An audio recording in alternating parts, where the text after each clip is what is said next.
예. 꼴찌야. 자, 서울의 소리 이명수 기자 여러분 많이 기다리셨죠? 모셨습니다. 어서 오세요. 네, 반갑습니다.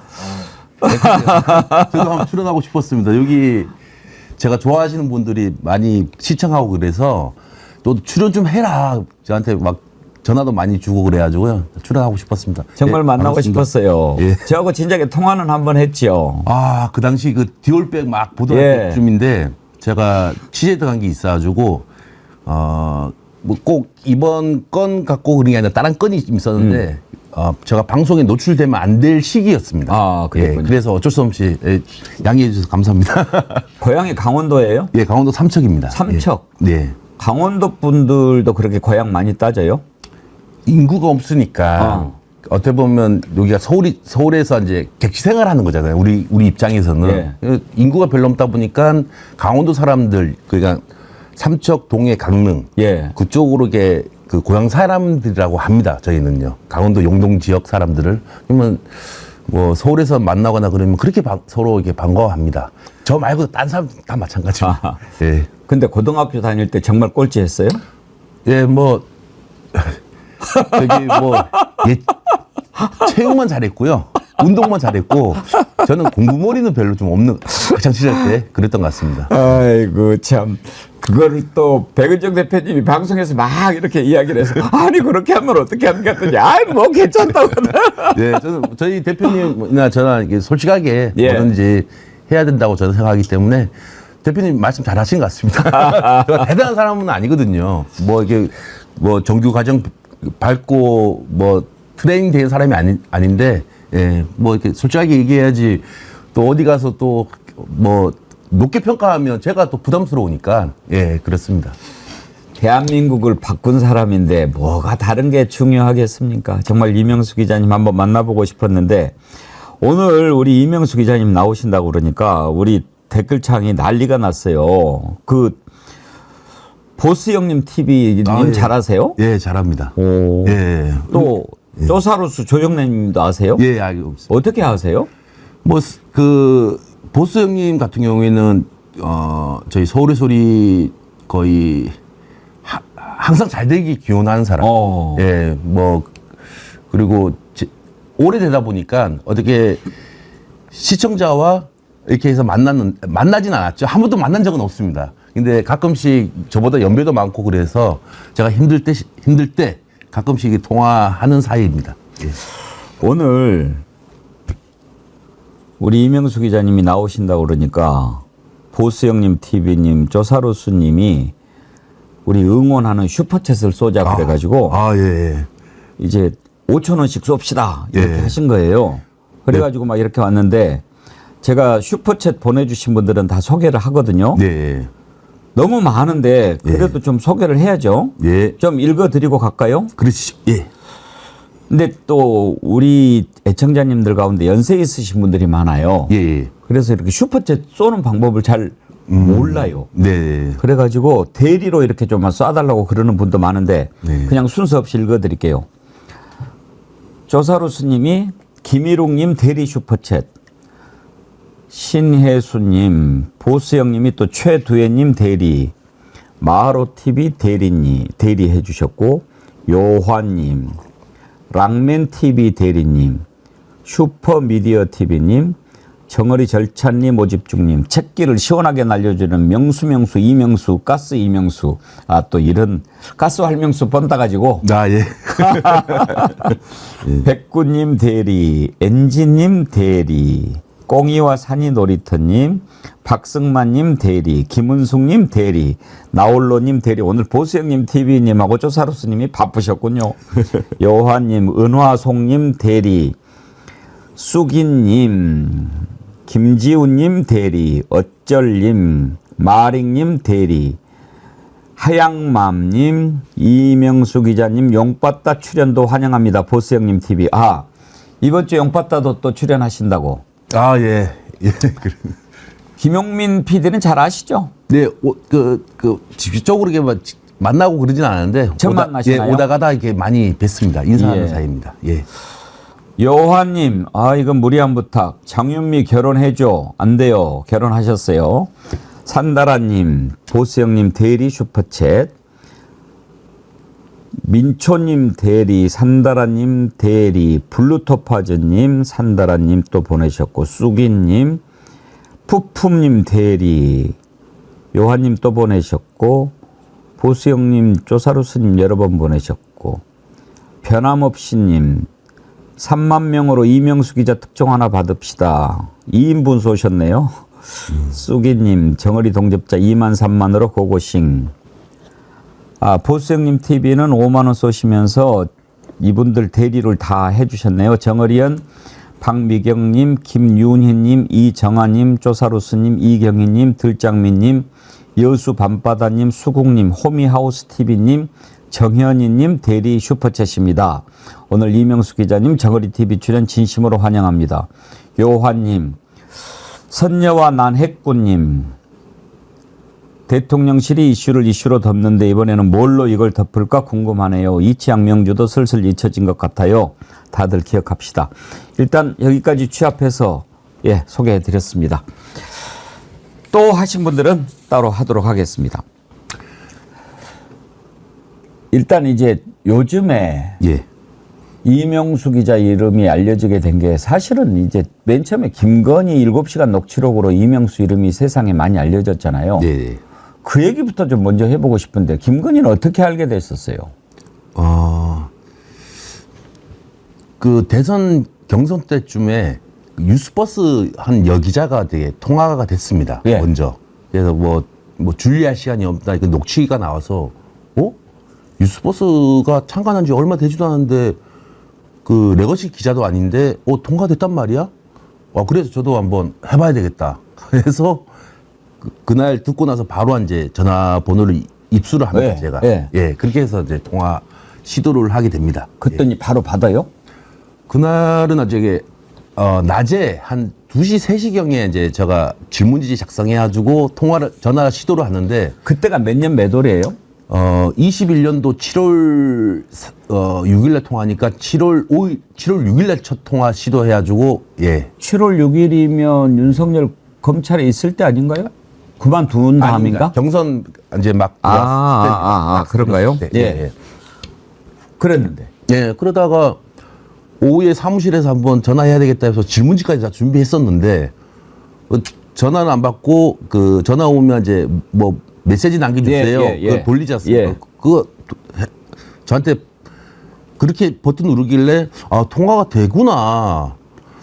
그래서 제가 하루 일과가 그 당시에 우리 대표님 이제 낮에 활동하는 거 제가 같이 모셔 다니면서 취재하고 밤 되면 저녁쯤 한 6시, 7시쯤 되면 밥 해 먹습니다. 제가 밥까지 해드립니다.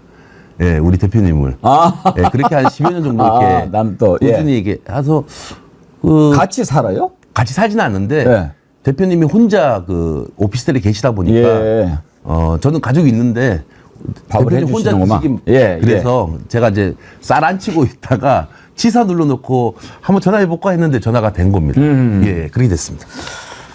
그때 맨 처음에 전화한 거 기억이 나세요? 네, 기억납니다. 뭐라고 소개를 하셨어요? 서울에서 이명수 기자입니다 그랬어요? 기자라는 걸 밝혔어요? 그럼요.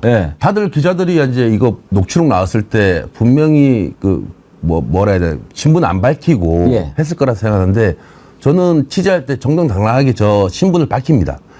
서울의 소리 이명수 기자라고 합니다.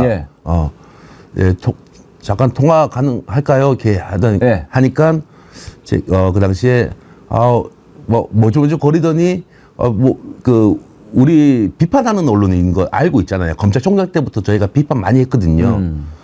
그래서 저희를 알고 계시더라고요. 그래서 제가 잠깐 뭐 억울한 거 있으면 나하고 통화하자 했더니 이제 그때부터 이제 술술 얘기하는 거예요. 처음 통화할 때 시간 얼마나 한 것 같아요? 50분 미만에 했습니다. 처음인데?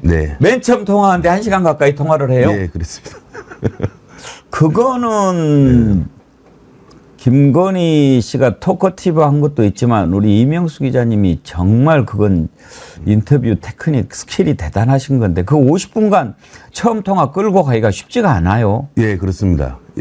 좀 뭐 처음부터 뭐 질문 같은 건 들어가진 않았고요. 중간중간에 우리 서울의 소리에 좀 고마운 점도 갖고 계시더라고요. 예. 뭐 저희 서울의 소리에다가 후원도 했다. 첫 통화에서 검찰총장 때 청문회 때 좀 위기가 있었거든요.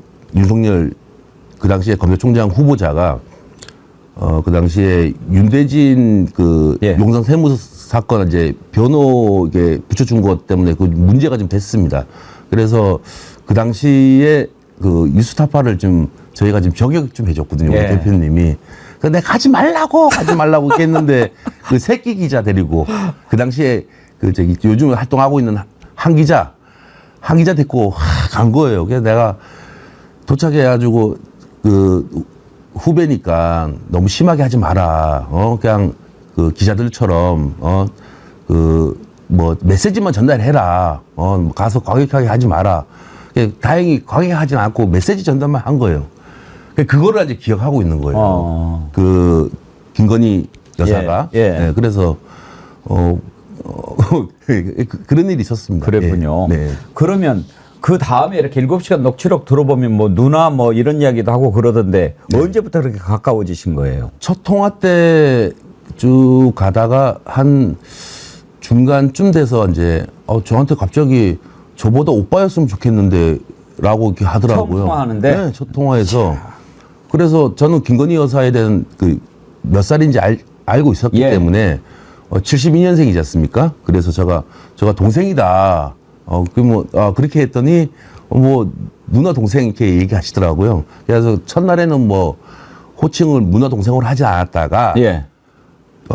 두 번째, 세 번째 통화 때부터 이제 자연스럽게 되게 아하. 네, 누나 동생 용어를 쓰게 됐습니다. 만나기도 했어요? 물론입니다. 네. 하다가 제가 어떻게 보면 서울의 소리가 이제 진영 논리로 하면 좌측의 반대쪽 사람들은 그렇게 생각하는데 그 당시에 경선 이제 초반 때 그래서 윤석열을 제가 혼자 쫓아다녔습니다.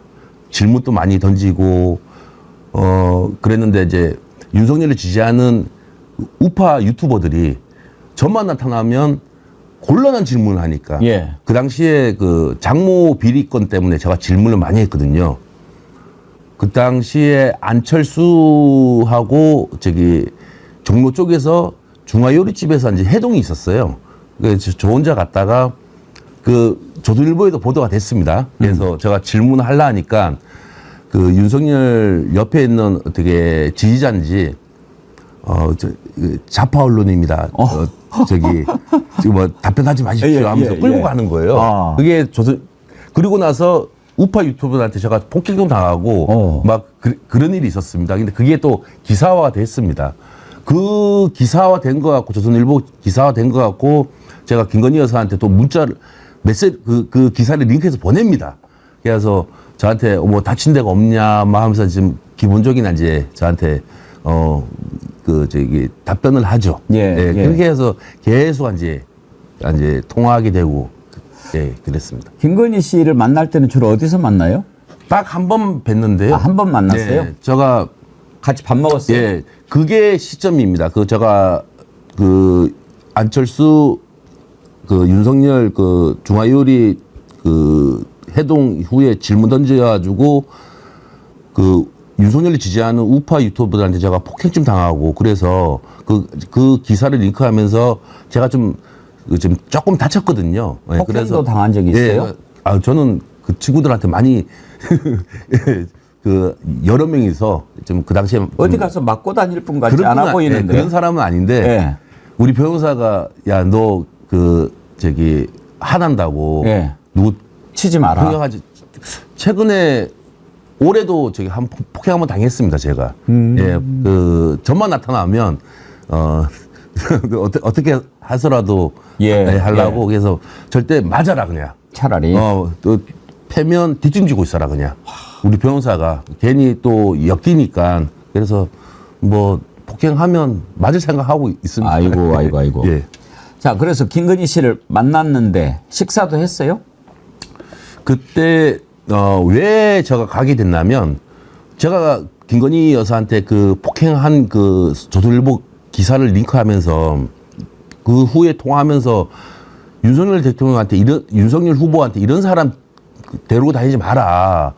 얘네 그 친구들이 맨날 그 문재인 정부 때 외치고 다니는 게 뭐 5.18 뭐 유공자 뭐 5.18 그 유족들한테 그렇게 모질게 했던 사람들이에요. 광주 가서도 막 집회하고 5.18 그 유족들의 폄하하는 집회를 많이 했던 사람들입니다. 그래서 제가 그런 얘기를 해요. 김건희 여사한테 이런 자들이다. 이 사람들하고 다니지 마라. 뭐 그런 식으로 제가 얘기하니까 그 전반적으로 윤석열 그 후보자가 좀 어리버리한 것들이 많았습니다. 네. 그런 얘기를 조금 내가 조언 좀 해주죠. 알겠습니다. 진도를 좀 빼죠. 네.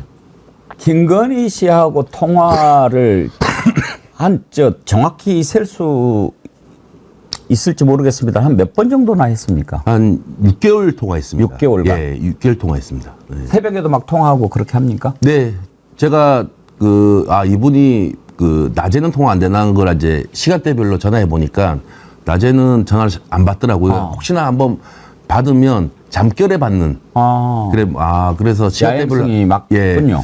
그래서 제일 이제 그분이 컨디션 제일 좋을 때가 한 밤 10시쯤으로 저는 추정하고 있습니다. 새벽에도 1시경에 통화해서 뭐 1시간 반 이상 통화한 적도 있고요. 네. 그 당시 취재할 때는 저희 집에서 통화가 하면 애들 자고 집사람 자니까 한 6개월 동안은 서울의 소리 사무실에서 그냥 먹고 자고 있습니다. 아이고, 그 통화하려고. 그 통화하기 위해서 6개월 동안 그랬던 것 같습니다. 김건희 통화 관련해서 한두 가지만 여쭤보고 또 다른 통화로 넘어갑시다. 예. 그러면 김건희 씨하고 그렇게 통화를 오랫동안 하다가 이제 이런저런 얘기도 다 했을 텐데 그 7시간 녹취록 공개한 것 말고 지금 세월이 많이 흘렀는데 그래도 내가 인간적으로 이것은 좀 지켜줘야지 하고 공개를 안 한 내용도 혹시 있습니까? 그런 건 없습니다. 아, 그래요? 네, 다 오픈했습니다. 다 오픈했어요? 그러면 인간적으로 김건희 씨가 좀 섭섭한 마음도 있을 것 같은데요. 예, 앵커님, 그러니까 인간적으로 이렇게 오픈한 건 다 오픈했고요. 또 가지고 있는 거는 있습니다. 보도 때문에 그런 거는 있습니다. 예. 그러니까 인간적으로 보호하기 위해서 보도 밝히지 않은 것은 없고 그렇죠. 보도 때문에 한 것은 있어도 예. 자 그러면 그때 7시간 녹취록 같은 거 공개한 뒤로 김건희가 상당히 타격을 입었을 텐데 섭섭하다는 말 안 하던가요? 제가 이제 MBC에 제가 11월 말쯤에 전체 녹취록을 넘기고 다 검토해보고 한 MBC 장민수 기자가 반론 듣기 위해서 김건희 여사한테 전화 시도를 몇 번 합니다. 한 3-4차례 시도하는데 전화 안 받아 다 메시지를 보냈는데 12월 31일 날, 21년도 12월 31일 날 저한테 전화가 옵니다. 예, 그 당시에 코로나 전국되고 그래서 그래도 코로나 전국되고 그래서 우리 직원들하고 소규모로 그냥 이제 막년에 사무실에서 하다가 잠깐 이제 좀 술기도 있어가지고 잠깐 쉬고 있는데 전화가 오더라고요. 그래서 받을까 말까 고민하다가 거의 전화벨 끊길 쯤 되면 제가 용기를 내서 받습니다. 네, 그래서 명수 씨가 MBC에 제보했냐고 딱 그러더라고요. 그래서 좀 뭐 조적거리다가 또 반복적으로 물어보고 그래서 용기 내서 제가 딱 한마디 합니다. 누님은 대선 후보자의 아내다. 검증의 대상이다. 내가 내일 코마나 컨텐츠 가겠다 하고 전화 끊습니다, 제가. 그래서 의혹들이 너무 많았지 않습니까? 그래서 제가 갈라 하다가 우리 직원들이 가지 마라. 가지 마라. 그래서 안 가게 됐는데 그렇게 해서 이제 전화 통화는 이제 2021년도 12월 31일이 마지막입니다. 그 뒤로는 통화 안 했어요? 네, 그렇습니다. 전화번호를 그대로 안 바꾸고 있다고 그런 것 같은데. 네, 최근에 제가 듀얼백 보도 이후에 그때 제가 이제 김건희 여사의 근황에 대해서 가까운 사람들한테 얘기를 많이 듣는데 듀얼백 보도해가지고 어디 행보가 없었잖아요. 그래서 가까운 사람들이 저한테 뭐라 그러냐면, 야, 김건희 니 때문에 감옥 생활하고 있다. 그렇게 얘기하더라고요. 그래서 제가, 그러면 그 당시에 뭐, 다른 언론들도 김건희 여사에 대한 입장도 안 실어주고 그래서 뭐, 친한 언론사가 뭐 조중동은 아닙니까? 근데 조중동 쪽도 뭐, 김건희 여사에 대한 이제, 어쨌든 듀얼백 받았고, 그거에 대한 하고 싶은 얘기가 있을 거 아니에요. 그래, 제가 한번 용기 내서, 한 새벽 시간에, 깨어있는 시간일 거라 생각하고 해서 제가 텔레그램을 한번 아주 길지는 않고 결론은 그겁니다. 하고 싶은 얘기 있으면 나한테 해라. 내가 다 받아들이겠다. 편집 없이 다 하겠다. 그런 식으로 메시지를 보냅니다. 그리고 나서 이제 텔레그램 확인하니까 저기 메시지가 하트를 눌렀더라고요. 하트는 답장이 따로 오지는 않고. 답장은 오지 않고 텔레그램으로 하트 하나 이모티콘 눌러놨더라고요. 아까 6개월간 통화를 하셨고, 그다음에 뭐 특별히 감추거나 보호해주기 위해서 안 밝힌 내용이 없다고 하시니까 제가 좀 여쭤보겠는데, 6개월간 통화하고 그러다 보면 이런 얘기 저런 이야기 많이 하게 되잖아요. 그러면 그동안 김건희 씨를 둘러싼 여러 가지 의혹들에 대해서 개인적으로 나름 좀 판단하셨을 것 같은데, 줄리 의혹, 양재택 관련 뭐 또 여러 가지 의혹들이 있지 않습니까? 그런 부분에 대해서 줄리 활동한 부분에 대해서 개인적으로는 어떤 쪽이십니까? 줄리가 저는 뭐 지금 재판 중이니까 제가 좀 결과가 나올 때까지는 기다려봐야 되겠지만 본인 이름을 쓰지 않고 그 당시에 김명신이거든요. 김명신이란 이름을 쓰지 않고 외래어를 닉네임을 갖고 있는 거는 확인했습니다. 제가. 가까운 친척하고 파티장에 같이 갔는데 그쪽 이제 파티 가면 온 사람이 김건희한테 외래어 닉네임을 쓰더래요. 그래서 지금 가까운 친척이 저한테 얘기해 준 적은 있습니다. 그걸 뭐 줄리인지 아닌지는 모르지만. 그분은 아직 시간이 지금 오래 지나서 줄리 갔었다고. 그 정도는 얘기를 했습니다. 그러니까 김건희의 영어 소개하는 네임이 줄리였던 것은 맞는 것 같다. 그렇죠. 그러면은 유흥업소 전력은? 그거는 이제 재판에서 다투는 부분이기 때문에. 개인적으로 그랬을 것 같다, 아니다, 어느 쪽입니까?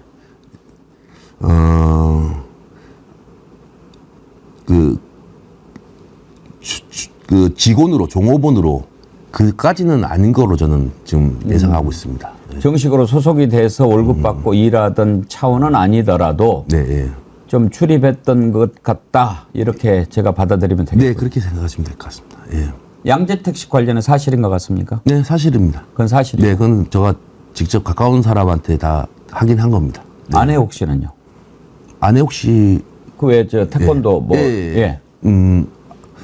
안혜옥 회장님하고 저는 이제 양재택이나 안혜옥 회장님은 본인이 직접 경험했던 분이잖아요. 저는 안혜옥 회장님에 대해서는 크게 취재한 게 없습니다.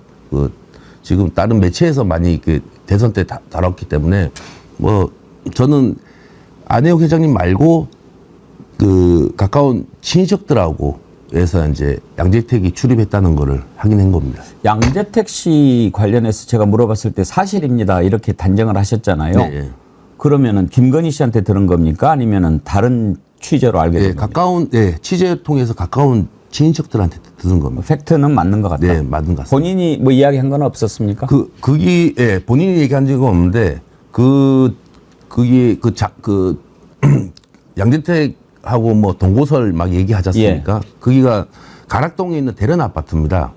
대련 아파트인데 제가 거기도 갔다 오고 내부로도 지금 이제 다른 분들이 들어와서 살아서 내부는 못 들어갔지만 건물은 들어가 보긴 했습니다. 그래서 201호에서 이제 그게 김건희 여사가 결혼을 합니다. 제1의 결혼식이 있었는데 산부인과 의사하고 결혼식 하다가 결혼식하고 혼인 혼인신고. 혼인신고는 안 했더라고요. 그래서 이제 헤어지고 첫 번째 결혼을 의사하고 했습니까? 네, 그렇습니다. 네. 그거에 대해서는 이제 김건희 여사가 뭐 저희들한테 뭐 고발하거나 그런 적 고소 고발은 안 하니까 그거는 인정하는 것 같습니다. 네. 그래서 헤어지고 돌아온 데가 가락동 대련 아파트입니다. 네, 대련 아파트에서 제가 이거는 새로운 헤어졌다면은 결혼한 지 얼마 만에 헤어진 거예요? 그거는 정확히 모르지만 한 몇 개월, 네, 몇 개월 살다가 이제 헤어진 것 같습니다. 혹시 그러면 그 의사는 만나봤습니까? 추정하는 사람들이 있는데 예.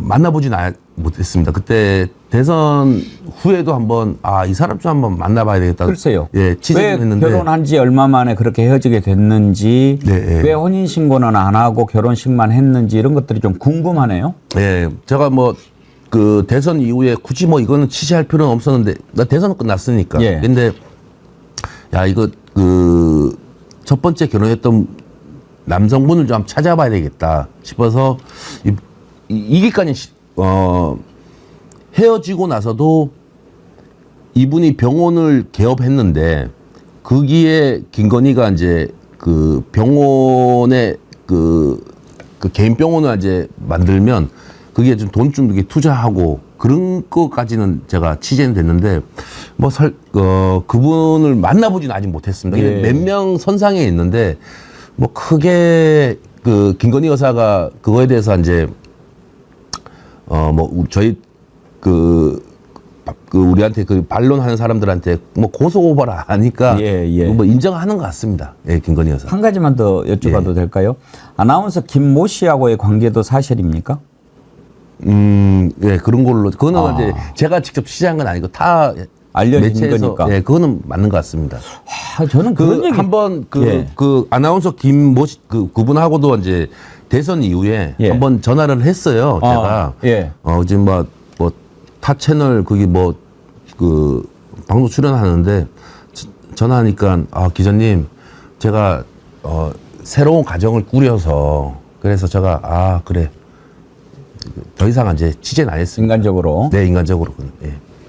저는 그런 얘기 들을 때마다 참 궁금한 게 이제 우리 이명수 기자님도 가정이 있으시니까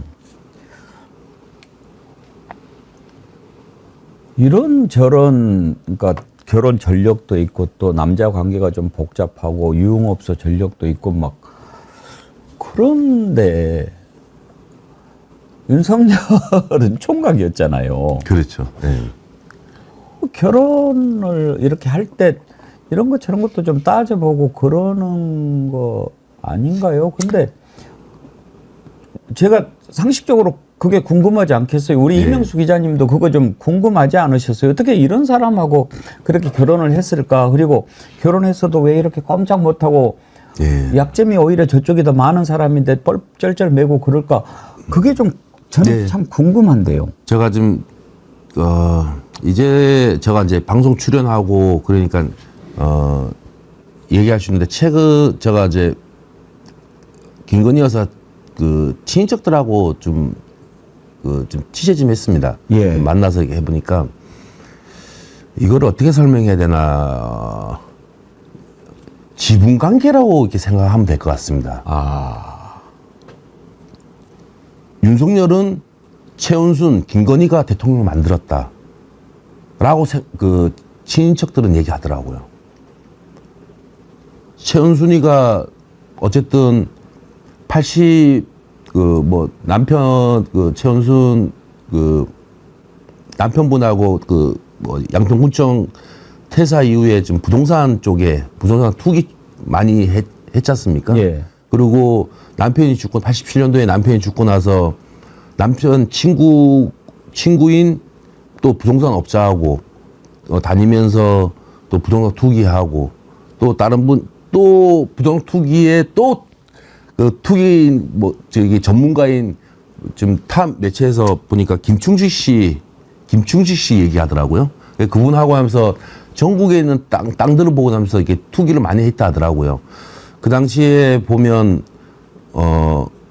제가 판검사들, 은행장들 하고 80년도부터 버스 하나 대절해서 판검사들 버스에 태워서 개고기까지 친척들이 요리해가지고 차에 실어 놓으면 골프장 가면서 이제 그 식사도 그렇게 다 친척들이 해주고 그런 얘기를 하시더라고요. 그래서 그렇게 그 최은순 씨가 이제 그런 거를 이제 기반을 닦아놓고 돈도 있고 라고 이게 그 친척들은 얘기하더라고요. 최은순 씨 자식이 4명이잖아요.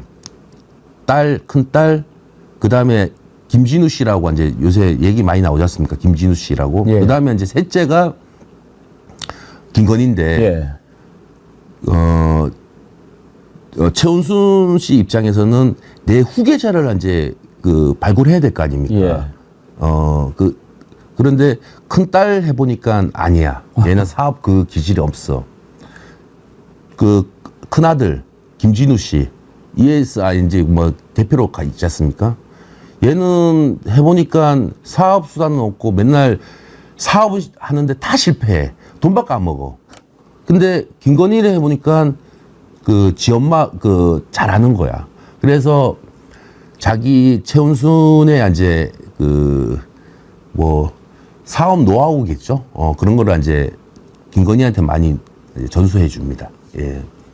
그렇게 해서 대통령을 만들어 줬다라고 생각을 하고 그런 지분 관계이기 때문에 아마 결혼 관계가 유지가 되고 지금도 쩔쩔 매는 것 같다. 네, 그렇습니다. 예. 쩔쩔 매는 것 같아 보이죠. 아, 그럼요. 예. 뭐 무슨 그거 지분 관계 말고 무슨 약점이 또 잡힌 게 있을까요? 참 이거는 뭐 윤석열을 만나든가 김건희를 만나야지 어떻게 확실한 답변이 나올 것 같은데. 예.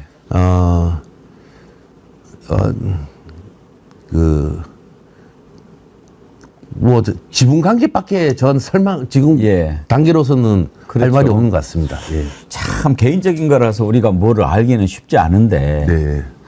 하여튼 그래도 오늘 이명수 기자님 만나서 그동안에 궁금했던 거 이렇게 좀 다 들으니까 좀 정리가 되네요. 네. 저는 다른 거는 다 참아도 궁금한 거 잘 못 참거든요. 우리가 그렇지 않습니까? 그렇죠. 예. 예. 좀 궁금한 거 있으면 많이 물어보십시오. 아이고, 고맙습니다. 오늘 예. 좀 많이 여쭤보겠습니다. 이은주님께서 이명수 기자님 하나의 특종을 터뜨리기까지 1년을 끈기와 인내로 취재하신다는 말씀 완전 감동이었습니다. 쉽게 포기하지 않는 불독 근성으로 이뤄낸 성과가 결국 나라를 구하게 될 겁니다. 정어리언이 끝까지 함께하며 응원드리겠습니다 해주셨는데 예 그래요. 이 언제부터 그런 재주라고 그럴까 그런 탤런트가 나한테 있다 하는 거 알게 되셨어요. 왜냐하면 저는 김건희 7시간 녹취 때는 그럴 수 있다고 생각했어요. 네. 일단 뭐 김건희도 말하기 좋아하고 또 이렇게 말 들어주는 것에 이제 감동받아서 막 이렇게 오랫동안 하다 보니까 이런 말 저런 말 다 했을 것 같은데 어찌됐든 7시간 녹취록이 딱 공개가 되고 이제 서울의 소리 이명수 기자는 완전히 김건희를 다 까발린 사람으로 이제 알려졌잖아요. 네. 그런데 김대남은 그걸 아는 사람이 그래? 이런 생각이 드는데 그런 사람하고 아무리 강원도 고향이 같다고 해도 그런 이야기를 다 끄집어낸다는 게 이게 참 쉬운 일이 아니거든요. 비결이 뭡니까? 뭐 장인수 저랑 같이 파트너로 같이 있는 그 장인수 기자님 이번에 리포터 이렇게 해주시고 그랬잖아요.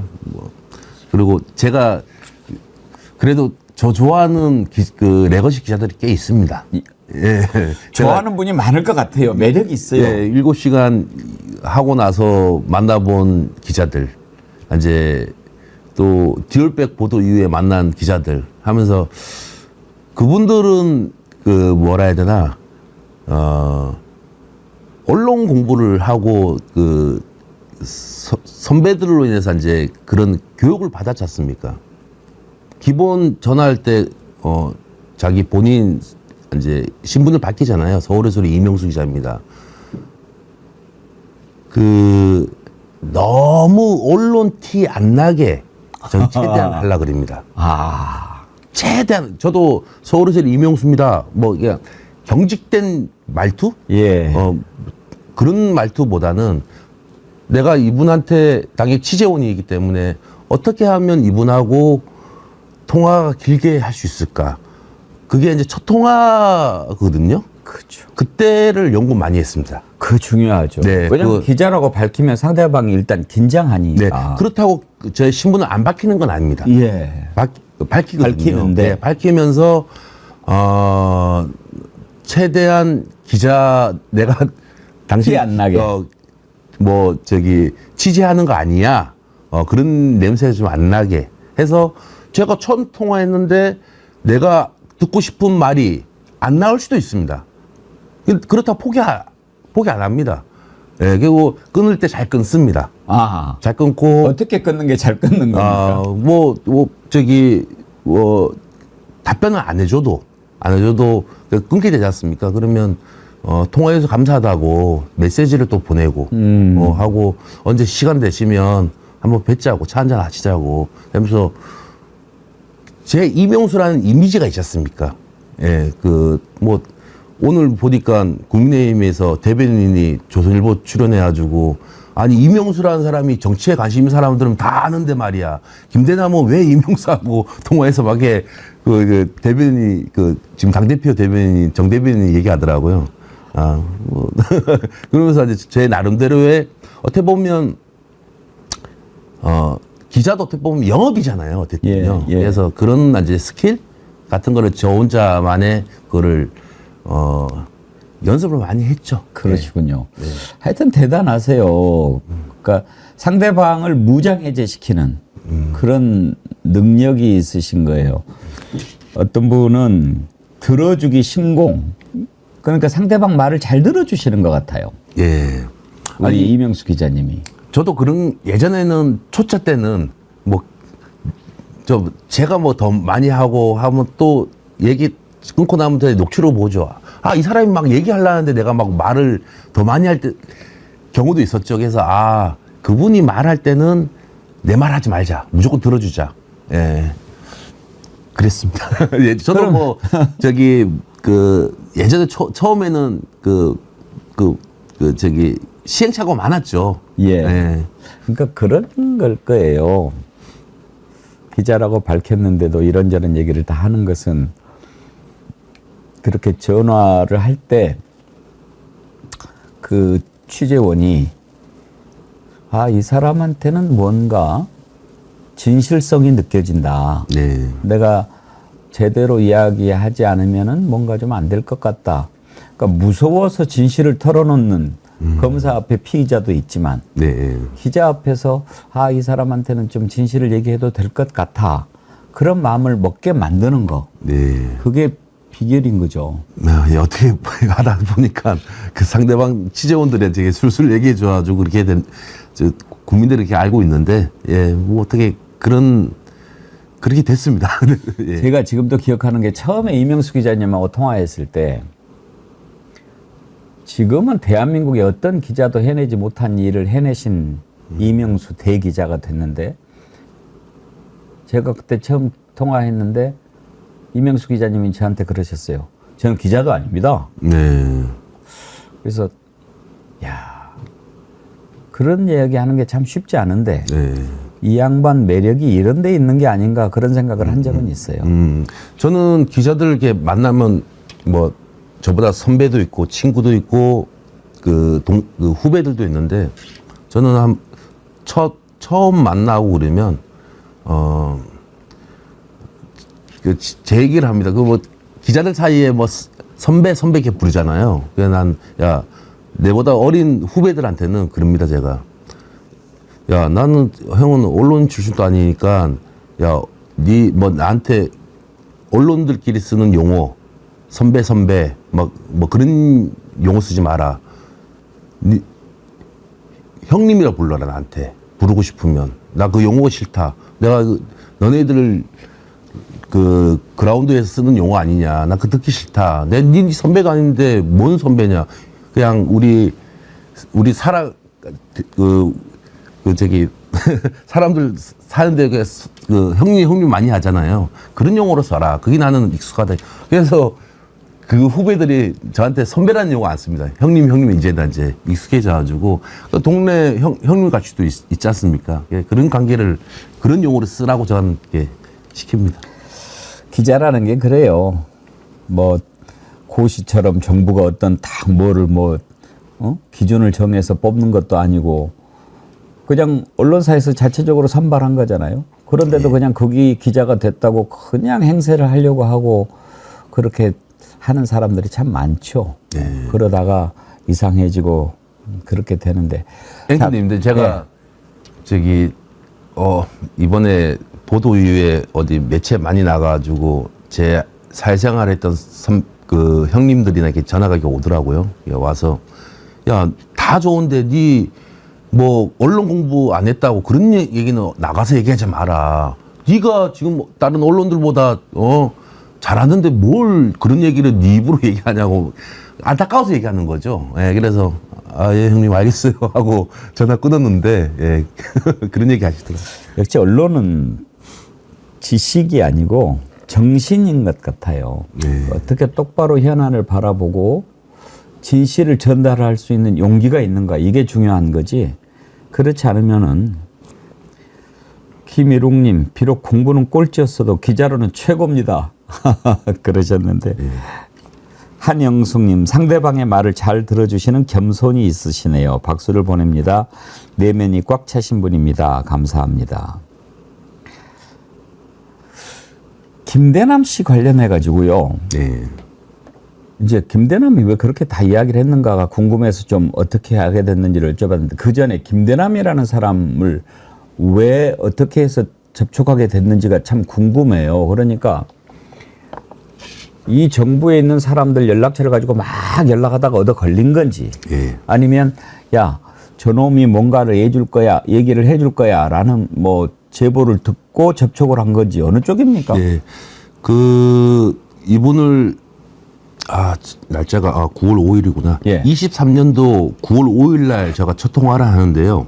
그거는 이제 취재차 전화를 합니다. 예. 제가 그 23년도에 제보 받은 게 뭐냐면 윤석열 그 극우 유튜버들이 윤석열을 지지했던 시민단체들 그 광화문에 그 태극기 집회했던 분들 있잖아요. 그런 분들이 대통령실에 초청받아서 국무회의실에 이제 들어간다. 그런 제보를 받습니다, 제가.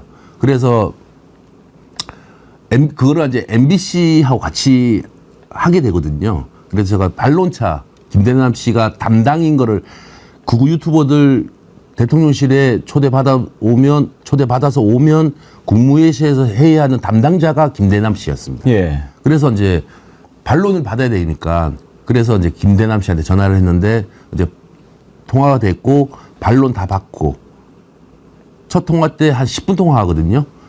통화하다가 한 5분 만에 저하고 고향이 같은 걸 하고 나서 예. 이제 편하게 좀 통화하게 되죠. 아. 그리고 이제 끊고 그날이 23년도 9월 5일 날 제가 밤 10시쯤에 전화를 합니다. 전화하고 나서 10분 통화하면서 이제 그 관련된 반론을 다 받습니다, 제가. 받고 나는데 통화하면서 나하고 그 첫 통화가 너무 괜찮았던 거예요. 근데 반론 받았다고 이제 또 다음에 통화 안 될 수도 있지 않습니까? 예. 그래서 10분 있다가 대통령실에 대해서 궁금한 것들이 있을 거 아닙니까? 그분이 또 그 시간대 술 한잔 했더라고요. 예. 네, 그래 또 1시간 있다 전화를 하는데 또 통화를 하죠. 그냥 30분 동안 대통령실 내부에 대해서 이제 제가 물어보는데 잘 답변해 주더라고요. 예. 사실 서울의 소리 김대남 씨와의 통화 내용 공개는 지금 한참 논란이 되고 있는 명태균 씨하고는 조금 차원이 달라요. 명태균 씨는 그냥 일반 개인의 자격으로 이렇게 하는 건데 이건 대통령실 내부에서 중요한 직책까지 맡았던 사람이 하고 있는 내부 얘기지 않습니까? 네, 그렇죠. 흔히 이제 기자들이 뭔가 이렇게 취재를 하다가 얘기된다 이런 표현을 많이 쓰잖아요. 네. 이건 뭔가 기사거리가 된다라고 할 때. 네. 그러면은 언제 이거 얘기 되겠다라고 생각하셨습니까? 뭐 중간중간에 그분이 이제 뭐 보도할 거라고 생각하고 저한테 얘기했겠습니까? 나를 믿고 이렇게 이야기해 줬겠죠. 그래서 제가 대부분 보면 본인이 그 공천에서 배제되고 그때 이제 화가 나서 저한테 했던 얘기들이 이제 기사화 되는 겁니다. 그 시기를 기다리다가 이분이 이제 추후에 서울 보증보험 들어가잖아요. 예. 네, 그래서 이제 여기서 취재는 여기까지 끝내야 되겠다. 중간에 저한테 양심 선언하고 넘어올라까지 대화가 있었거든요. 그 대통령실에서 물 먹은 거에 대한 이제 기분이 나빠서 저한테 그런 양심 선언까지도 하기로 했는데, 아니 서울보증 그 상임 감찰을 가길래 안 되겠다, 이제 취재했던 거 이제 보도해야 되겠다. 예, 그렇게 하게 됐습니다. 그렇군요. 근데 참 듣다 보면 여러 가지 이런 문제들이 있구나라고 하는데, 일단 김건희 씨 부분은 조금 이따가 하기로 하고, 윤석열 대통령을 꼴통이라고 부르잖아요. 네. 그런 얘기 들을 때 어떠셨어요? 우리하고 생각이 같구나. 이 사람들도 그런 생각 드셨나요? 아니면 내부에 안에 있었을 때 얼마나 그 윤석열 하는 행동을 봤겠어요. 그러니까요. 난 그래도 김대남 씨가 또 기업인 출신이잖아요. 예. 네, 건설업 기업인 출신이거든요. 그렇더라고요. 야, 그 기업인, 대통령자가 회의를 하면, 국무회의를 하면 우리 기자들 사이에서 떠도는 얘기였지만, 국무회의 하면 1시간 동안 59분 지 혼자 얘기하고, 그거 기자들 사이에 떠들었던 얘기거든요. 그런 얘기 또, 맞아, 지 혼자 얘기한다고. 얘기하고, 어찌됐든 지가 본인이 대통령실에 들어갔지만, 이거는 아니다라는 걸 속마음 저한테 털어놓은 거죠. 예. 그러니까 그 전에 이렇게 그런저런 얘기할 때 정말 저기 안에 있는 사람들은 윤석열한테 딱 경도되고 빠져가지고 뭐가 옳은지 그른지 구별을 못하는가 이런 생각했는데, 그거는 아닌 것 같더라고요. 꼴통 얘기 나오지 않습니까? 예. 꼴통. 그게 이제 그 당시에 의사들이 이제 증언 때문에 이제 문제가 이제 많았잖아요. 그거를 이제 국민 담화식으로 해가지고 1시간 동안 담화를 했는데, 뭔 얘기하는지 못 알아듣겠다는 거예요. 예. 네, 그러다가 이제 저한테 꼴통이라고 이게 그런 단어를 쓰더라고요. 보니까 대통령을 지칭하면서. 예. 하여튼지. 자, 이제 김건희 씨 관련해서 공천 개입 의혹이 이렇게 쭉 나오는데, 나중에 김대남 씨가 그런 얘기를 했어요. 내가 이명수 기자가 어떤 사람인지 뻔히 아는데 그런 걸 알면서 그렇게 얘기했겠습니까? 다 이거 일부러 거짓말로 이야기를 한 건데, 그렇게 얘기를 했잖아요. 예. 그 얘기 듣고 어떠셨어요? 이제 보도 시점에 이제 그렇게 나왔죠. 핑계를 댔죠. 네, 핑계를 댔죠. 예. 이철규 의원 같은 경우에는 망상증 환자 이렇게 김대남 씨를 또 얘기하고 그랬는데, 지금 국민들이 그거를 제가 얘기하기는 그렇지만 국민들이 받아들이겠습니까, 그거를? 예? 정상적인 사람이고, 그리고 대통령실에 1년 5개월 근무했던 사람이, 그러면 망상증 환자가 대통령실에 1년 5개월 근무했다는 거 아닙니까? 예, 그거는 국민들이 판단할 것 같습니다. 예. 이번에는 그 통화 녹취 공개한 뒤에 김대남 씨 쪽에서 항의 전화나 이런 건 안 왔습니까?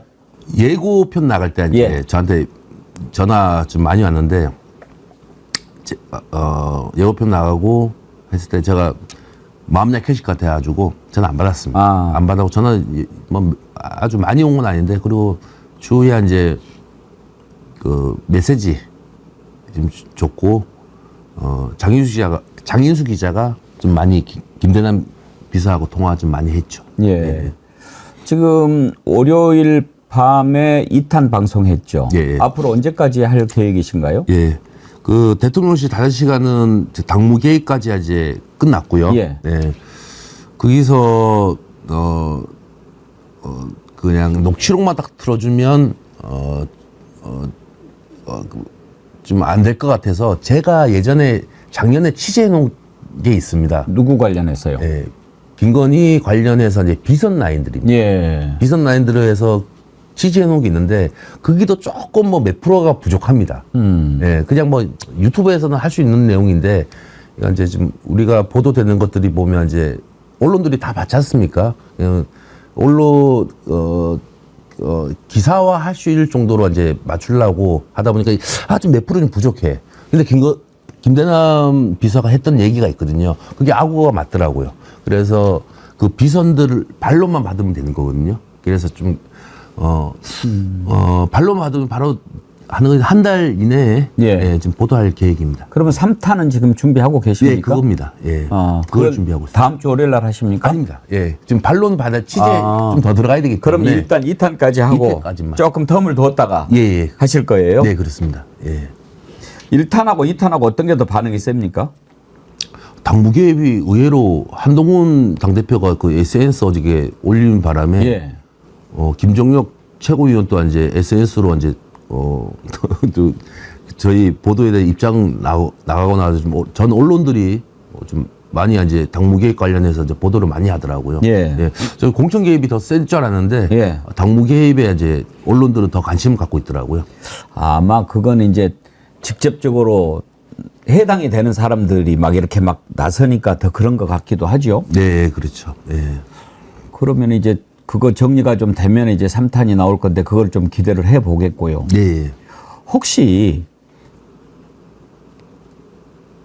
김대남하고 통화하면서 야, 이건 정말 문제인데 하는 것은 어떤 거라고 생각하셨어요? 제가 원래 3탄이 고발 사주가 있었거든요. 예, 예. 고발 사주는 제가 유스타파하고 협업했습니다. 유스타파하고 그거를 이제 지난주에 유스타파에서 고발 사주 보도되던데 유스타파가 그 같이 협업하는 매체들이 있더라고요. 미디어오늘, 뭐 한겨레, 오마이뉴스, 시사인. 그래서 저는 제 취재물이지만 제 녹취록을 주면 그래도 4개 매체는 기사는 무조건 예. 나가는 거 아닙니까? 5개 매체가. 그래서 녹취록 줬고 뉴스타파에서도 그 고발 사주 관련해서 취재해 놓은 것들이 꽤 많습니다. 그리고 요즘 이제 뉴스타파의 봉지욱 기자라고 있잖아요. 예. 제가 대선 이후에 봉지욱 기자를 만났는데 나하고 동갑이더라고요. 저랑. 그래서 그 친구 먹으면서 서로 이제 본인 취재의 내용은 얘기 안 하면서 내 취재 얘기는 되게 궁금해해요. 그래가지고 제가 만나면 참 좋은 게 제 취재물을 데스킹 역할도 해주거든요. 아, 예. 네, 이게 제가 지금 이런 거 취재하고 있는데 야 어디 더 취재해야 되냐 포인트를 그런 얘기를 좀 해줍니다. 예. 그렇기 때문에 되게 그 봉지욱 기자 잘 만난 것 같습니다. 우리 이명수 기자님이 또 친화력이 있고 아까 말했듯이 이렇게 진실하게 느껴지니까 사람들이 좋아할 것 같아요. 봉지욱 기자는 이렇게 겪어보고 제일 좀 좋아 보이는 장점은 뭐라고 생각하십니까? 저처럼 뭐 봉지욱 기자에 비하면 뭐 저는 아무것도 아니지만 제 취재가 되게 특이하다. 근데 취재물이 완성도가 되게 높다. 이게 된단 말이야? 이게? 이 취재가 이렇게 된단 말이야? 그러면 좀 놀라는 것 좀 있죠. 예. 이 취재가 제가 그러니까 놀란다는 게 네. 봉지욱 기자가 이명수 기자님 취재한 걸 보고 놀란다는 말씀이에요? 아니면은 봉지욱 기자 하는 걸 보고 이명수 기자님이 놀란다는 말씀이에요? 아니요. 그 친구는 자기 취재 내용을 얘기 안 한다니까요. 예. 그걸 보고 놀라요? 예. 봉지욱 기자가 그렇죠. 이명수 기자한테. 이것도 얘기 이게 되는 돼? 거야? 예. 되는 거야? 하면서 제가 디올백 얘기하겠습니다. 디올백을 23년도 9월 며칠 날 최재형 목사가 들고 들어가지 않습니까? 들어가서 몰카까지 다 찍었습니다. 제가 장희수 기자한테 얘기를 합니다. 그 당시 MBC에 계셨으니까. 예. 얘기하니까 안 믿어요. 안 믿어. 그래서 최재형 목사를 소개시켜 줍니다. 제가. 예. 그래서 한 두 차례 그 최재형 목사 집에서 보는 거죠. 저도 두 번 딱 보고 이제 보도 시점에 이제 그 몰카 시계를 받아서 이제 한 건데 장인수 기자도 마찬가지예요. MBC에 보도하니까 위에 본부장들이 안 믿어요. 아니 어떻게 현직 영부인을 몰카로 찍었단 말이야. 말도 안 돼. 증거 줄 때까지 그 후에 이제 우리가 최재형 목사한테 그 몰카를 받아서 이제 보여주니까 MBC에 엄청 놀라는 거죠. 지금 뭐 장인수 기자도 어디 모 방송에서 이런 얘기 하더라고요. 이런 분위기였으면 MBC 이번에 했을 거다. 예. 근데 그 작년까지만 해도 이렇게 하면 뭐 함정 취재 뭐 그런 이제 그 위에서 이렇게 얘기해가지고 보도 안 했다고 이렇게 하더라고요. 제가 왜 봉지욱 기자 평가를 좀 여쭤봤냐면 내일 우리가 봉지욱 기자 모셨거든요. 네. 내일 만약에 지금 오늘 봉지욱 기자 욕했으면 내일 잃으려고.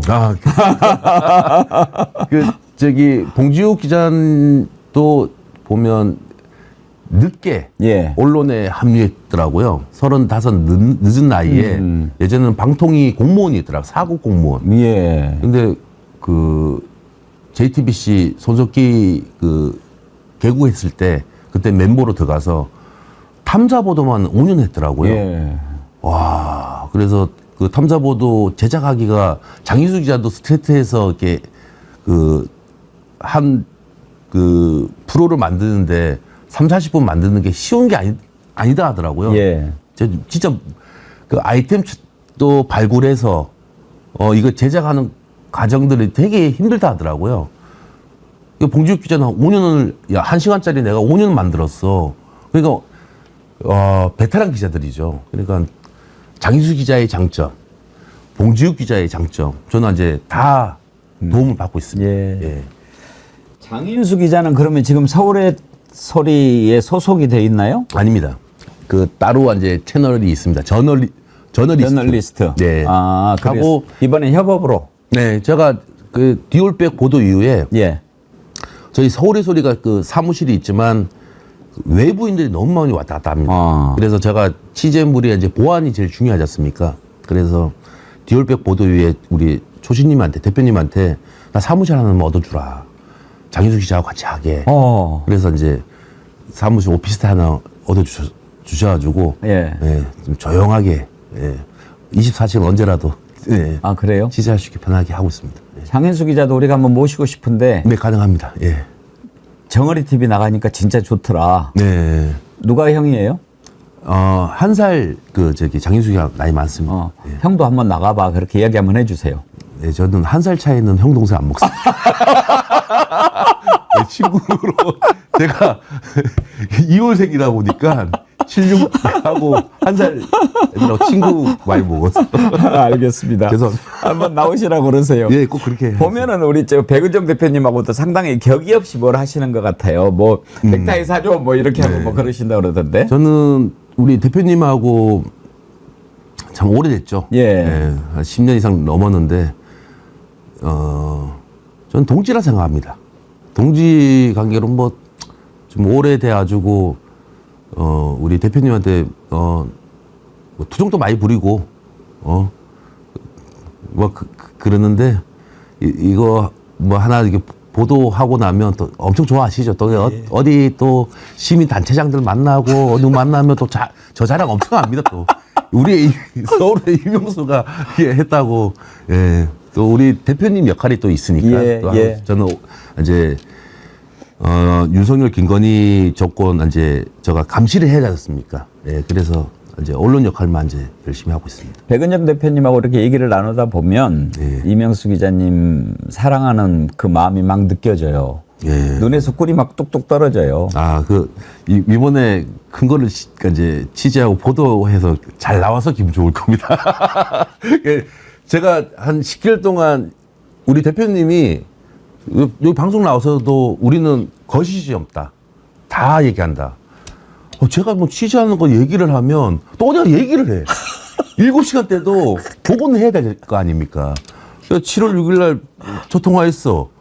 그래가지고 주인님 김건희하고 통화했어요. 그러니까 우리 대표님 뭐 그런 XX 같은 애하고 통화했냐고 나한테 막 야단치더라고요. 그러면서 제가 통화 계속 이해가 됐습니까? 가끔씩 내가 또 얘기를 해, 뭐 이런 얘기 했으니까 우리 대표님도 이제 방송하자던가 서울에서 그래서 계속 막 얘기하고 싶어가지고 막 그러면 조금 얘기했어. 그러면 편집자한테 전화해. 야, 거기 잘러. 쟤네들이 다 모니터링 하고 있으니까. 그래서 거짓이 숨김이 없으니까. 그래서 요즘은 이명수가 보고를 안 해도 제가 뭐 취재하고 있을 거다 생각하고 저를 그냥 놔둡니다. 예. 얘기 나온 김에 김건희 7시간 또 김대남 5시간 현 정부의 아주 불편한 것들을 계속 이렇게 취재하고 그러셨는데 이명수 기자님 개인이나 서울의 소리나 불이익은 없습니까? 예, 뭐 그거야 불이익은 뭐 고소고발이거든요. 예, 고소고발인데 제가 이번에 고발사주 뉴스타파하고 협업하면서 하는 게 윤석열 정부가 들어서고 나서 분명히 불법적인 거를 시민단체들, 유튜버들을 이용해서 분명히 할 거라고 저는 이제 감을 잡았습니다. 그래서 계속 취재해왔고, 김대남 씨가 이제 자기가 했다고 시인하지 않습니까? 또 시민단체를 이용해서 또 그 시민단체가 새로운 민심, 세민연이라는 것도 확인됐고, 뉴스타파가 앞으로 보도, 해놓은 게 많아가지고, 주에도 이제 고발사주 관련해서 보도가 많이 될 겁니다. 예. 이상부님께서 정어리TV 시청자 100만 달성으로 이명수, 봉지욱, 장인수 세 분 기자님 스카우트 합시다 그러셨는데 네. 뭐 좋지요. 그런데 지금 뭐 서울의 소리는 100만 훨씬 넘지요. 오시겠어요? 가능합니다. 지금 이릅니다. 예, 이번 주까지만 이제 방송 출연하고요. 예. 저는 이제 한동안은 또 이제 좀 취재로 좀 들어가려고 합니다. 예. 작가님들이 이제 메시지 주면 이제 방송 관련한 이제 작가님들이 메시지 장문에 메시지 주면 안 나갈 수가 없는 거예요. 저 이번 주까지 방송 안 하려고 그랬거든요. 예. 장인수 장님 다 나가시라고 내용 다 아니까. 근데 작가님들이 계속 이제 감동에 출연 좀 해주시. 그것도 거절하기가 그렇죠. 그렇잖아요. 예. 그래서 그게 나왔는데 또 인간적으로 약하고. 예, 이번 주까지만 이제 방송 출연하고 이제 또 취재를 해야 되니까. 예, 그래서 한 번 더 모시려고 그랬는데 그럼 언제나 뵐 수 있어요? 예, 또 언제라도 제가 또 새로운 곳 나오면 나오면 여기 작가님한테 이제 보도 되니까 백예건님한테 좀 초대 좀 해달라고 알겠습니다. 제가 전달하겠습니다. 예. 오늘 너무 오랫동안 붙잡아서 끝내려고 했는데 이제 당분간 안 나오신다고 그러니까 하나만 그러면 더 여쭤보고 마치도록 할게요. 지난번에 김건희 새벽에 강아지 끌고 경호원 5명 데리고 이렇게 산책하는 거 그것도 특종을 하셨잖아요. 그렇습니다. 예. 그건 어떻게 알게 되신 거예요? 제보가 들어왔고요. 아. 예, 그 동네 주민, 한남동 관저 근처에 사는 주민한테 그 제보가 들어왔고요. 너무 구체적이었고, 그리고 어디 지점까지도 저한테 알려주시더라고요. 그리고 10일 그 당시에 그 제보자가 10일 사이에 2번 봤다. 새벽 또 시간도 정해주고 1시. 그래서 그 제보 받고 이거는 내가 좀만 고생하면 분명히 포착되는 거다 해서 이제 7일 정도 뻗치기 하고 이제 포착했습니다. 예. 뻗치기를 7일이나 하셨어요? 예. 그러면은 거의 새벽 1시에 일과처럼 그렇게 강아지 데리고 나와서 산책하는 걸까요? 그렇죠. 제가 꼭 그 개산책 그 지점에서 한 것도 있지만 또 한남동 어디 지점에서 또 개산책 한다는 또 제보도 있었습니다. 주로 새벽 1시쯤 해요? 새벽에 좀 많이 다니더라고요. 그 시간에 잠 안 자고 그렇게 돌아다니면 그 다음날 중요한 행사 같은 거 있을 때 어떻게 하려고 그러나요? 보세요. 우리 국가 행사 뭐 오전에 하는 행사들 보면 김건희 여사 나올 때 보면 눈을 보세요. 잠 많이 못 자서 이제 화장은 했지만 눈꺼풀이 이제 막 그 졸린 눈들 저는 많이 보게 되더라고요. 보니까요. 그분은 이제 새벽이 이제 컨디션 제일 좋을 이제 시간이니까 그 시간대를 좀 많이 다니는 것 같습니다. 우리 이명수 기자님도 야행상이라고 백은종 대표님 얘기하십니다. 예, 그렇습니다. 지난번에 뭐 했더니 이 시간에 잠자고 있을 거라고. 예, 저도 한 10시쯤 되면 요즘은 잠 많이 못 잡니다. 예. 한 4시간, 5시간 밖에 못 자는데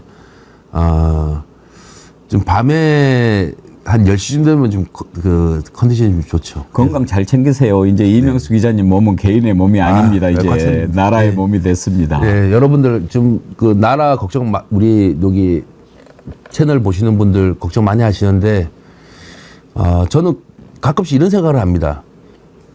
지금 내가 이명수가 의혹 보도하고 그런 것들이 임기 5년 다 채우면 혐의들이 더 많을 거 아니에요.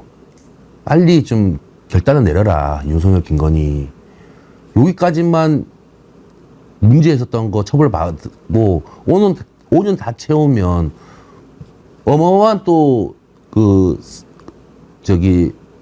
불법들이 이제 이루어질 거 아닙니까? 저는 그렇습니다. 다음 정권이 뭐 야당이 잡든 지금 현 여당이 잡든 윤석열, 김건희는 분명히 처벌받습니다. 윤석열, 김건희는 처벌받을 것 같습니다. 예. 그렇기 때문에 저라도 감시를 해야 되기 때문에 그리고 제가 앵커님 또 출연해달라고 전화 왔을 때 제가 이것만 취재해놨겠습니까? 예. 그래서 좀 여러 개 좀 취재해놓은 게 그 당시에 12개월 동안 이게 취재해놓은 게 있어서 이제 거의 이제 완성도 또 이게 지금 당무 개입 이제 월요일에 나간 게 좀 언론들이 좀 많이 좀 하더라고요. 그 당시에 저도 국민의힘 당대표 선거 때 유심히 많이 봤습니다. 그리고 대통령실에서 당대표 선거 때 움직임도 제가 좀 포착한 게 있었는데 그거 관련해서 이제 취재해놓은 게 있기 때문에 그것도 한번 안 그래도 오늘 그 한동훈 당대표 대변인하고도 통화했습니다. 아니, 김대남 씨 그 윤리에 제소했던데 아니 크게 가라. 예. 대통령실에서도 당무 개입이 있었던 거 나 알고 있다. 소스는 좋습니다. 윤리에서 그까지 해라고 내가 했는데 안 주면 뭐 제가 뭐 보도하면 되는 거죠. 예. 앞으로 꼭 이 사람은 한번 내가 좀 들여다봐야 되겠다 하는 사람이 있습니까? 저는 마지막 목표가 김건희 여사하고 인터뷰하는 겁니다. 제 마지막 목표가 김건희 여사하고 인터뷰하는 거고 빨리 좀 결단 좀 내렸으면 좋겠어요. 국민들이 힘들잖아요. 지금 70% 국민들이 보수 쪽에서도 저는 그 취재 제보를 일반인들보다는 윤석열 지지했던 사람들한테 제보 줘요. 그분들이 저를 제보 줍니다. 보수들도 다 떠났습니다. 지금 몇 프로 지금 10% 좀 지지자들 갖고 이렇게 하는 것 같은데 나라를 생각한다면 빨리 결단했으면 좋겠습니다. 알겠습니다. 예. 오늘 아주 긴 시간 예. 이렇게 진솔하게 얘기를 다 해주셔서 정말 감사합니다. 네. 남은 취재 잘 하시고 네. 그 다음에 또 나와주시고 아까 얘기한 대로 우리가 기회가 되면 일도 같이 해보고 네. 백은종 대표님하고 일해보셔서 알지만 우리 백가들이 의리가 있어요. 그러니까 우리 대표님이 예. 이 백가들 만나면 되게 좋아해요. 예. 제가 오래 있어봤잖아요. 그러면 우리 활동가 중에서도 백씨들이 있어요. 그러면 그 백씨는 족보 하나, 본인이 하나입니다. 하나 그러니까 뭐 족보 따지면서 동지였는데 뭐 조카뻘 되니 뭐 이러면서 되게 좋아해요. 그래서 저번에 방송 한번 들었습니다. 같은 백씨라는 거기 때문에 그렇게 내세가 많이 안 되거든요, 우리 대표님이. 근데 방송 나와서 이제 이게 그런 대표님이 앵커님에 대해서 이제 뭐 얘기하니까 우리 소래소래하고 오래 같이 갈 수 있겠구나. 예, 그런 생각. 혹시나 뭐 제보 들어오는 거 있거나 그러면 저한테 뭐 취재원 들 없으면 저한테 주시면 또 이제 같이 공동으로 이렇게 할 수도 있는 그럽시다. 게 있으니까요. 우리도 이명수 기자님 같이 정말 치열한 정신을 갖고 있는 분이 이렇게 취재하고 그렇게 방송하고 그러면 네. 좋겠지요. 하여튼 하나의 목표를 가지고 나라를 바로 세운다는 그 목표를 가지고 같이 가는 동지니까요. 네. 예, 고맙습니다. 네. 예, 예. 서울의 소리 이명수 기자님 만나봤습니다. 여러분 역시 여러분 생각하신 대로 또 제가 생각했던 대로 진솔하고 똑바르고 그런 분이네요. 아주 참 길었지만 즐겁고 유익한 인터뷰였습니다. 이분 좀 모셔서 얘기 좀 듣게 해달라라는 요청 참 많았습니다. 뉴스타파 봉지욱 기자 인기가 좋으시더라고. 어서 오십시오. 안녕하세요. 네. 왜 그렇게 인기가 좋아요? 아유, 인기 없습니다. 오늘 뭐 책을 갖고 오셨나요? 네. 이번에 뭐 아시다시피 그 윤석열 대통령 명예훼손 사건으로 지난 1년 동안 저희 수사를 받았고 예. 지금 이제 재판이 시작됐는데요. 1년 동안 무슨 일이 있었나? 저희만 알기는 좀 아까워서 많은 분들이 좀 읽어보시면, 그리고 이제 윤석열 정권에서는 누구나 압수수색의 대상이 될 수 있잖아요. 특히 그래서 제목이 압수수색입니까? 네, 통신조회 문자 받으신 분들 많잖아요. 예, 저희 사건 예. 때문에 제가 볼 땐 몇만 건, 최대한 10만 건에 이를 것 같은데 이번에 3,600명은 올해 한 것만. 올해 통신영장해서 통신조회. 그러니까 사실 이 사건 관계 없는 분들, 뭐 저희 초등학교 딸들도 다 문자를 받았거든요. 어머니, 뭐 친인척, 친구들, 저희 동네 LP바 사장님, 뭐 저랑 그래도 한번 저희가 염색하러 가는 곳 염색 사장님 뭐 그거 받고 막 벌벌 떠셨다 그러더라고요. 대통령 피해자가 한 명이잖아요. 윤석열 피해자 한 명을 위해서 이렇게 수만 명이 좀 고통을 겪고 했는데, 중요한 것은 검찰 압수수색을 받아보니까요, 변호사들도 모르는 게 정말 많더라. 네. 통상 이렇게 변호사 선임하면 압수수색할 때 같이 대응을 하기도 하잖아요. 근데 보니까 변호사들도, 심지어 검사 출신, 판사 출신 변호사들도 압수수색 현장을 잘 모릅니다. 그분들도 저희랑 이번에 하면서 나름대로 배우신 거예요. 예. 쭉 이제 압수수색해서 저희 휴대전화나 노트북을 가져가서 포렌식이랑 그 절차를 거치고 그 증거 선별을 또 하고 뭐 이런 것들이 있잖아요. 다음에 소환 조사. A부터 Z까지 저희가 겪었던 일, 그리고 거기에서 우리가 그 어떤 문제점을 발견했는지 적었죠. 봉 기자님은 지금까지 압수수색 몇 번 당했어요? 저는 한 번 당했어요. 한 번. 네. 집에 있을 때 당했습니까? 네, 집에 있을 때. 그러면은 어떻게 합니까? 들어와 뭐 노크는 합니까? 아니요, 절대 그렇게 안 하고요. 이제 저희 같은 경우는 이제 중대범죄자잖아요. 저희 뭐가 중대? 뉴스타파 대통령의 명예훼손 했다고 이제 중대범죄자 돼서 작년에 이제 국민의힘 김기현 당대표는 1급 살인에 준하는 뭐 국기문란 사범, 그런 표현했죠. 중대범죄자, 뭐 희대 뭐 대선 조작, 뭐 이런 좀 그건들을 많이 퍼부으셨는데. 판사 출신이라는 사람이 그런 표현을 해요. 네. 근데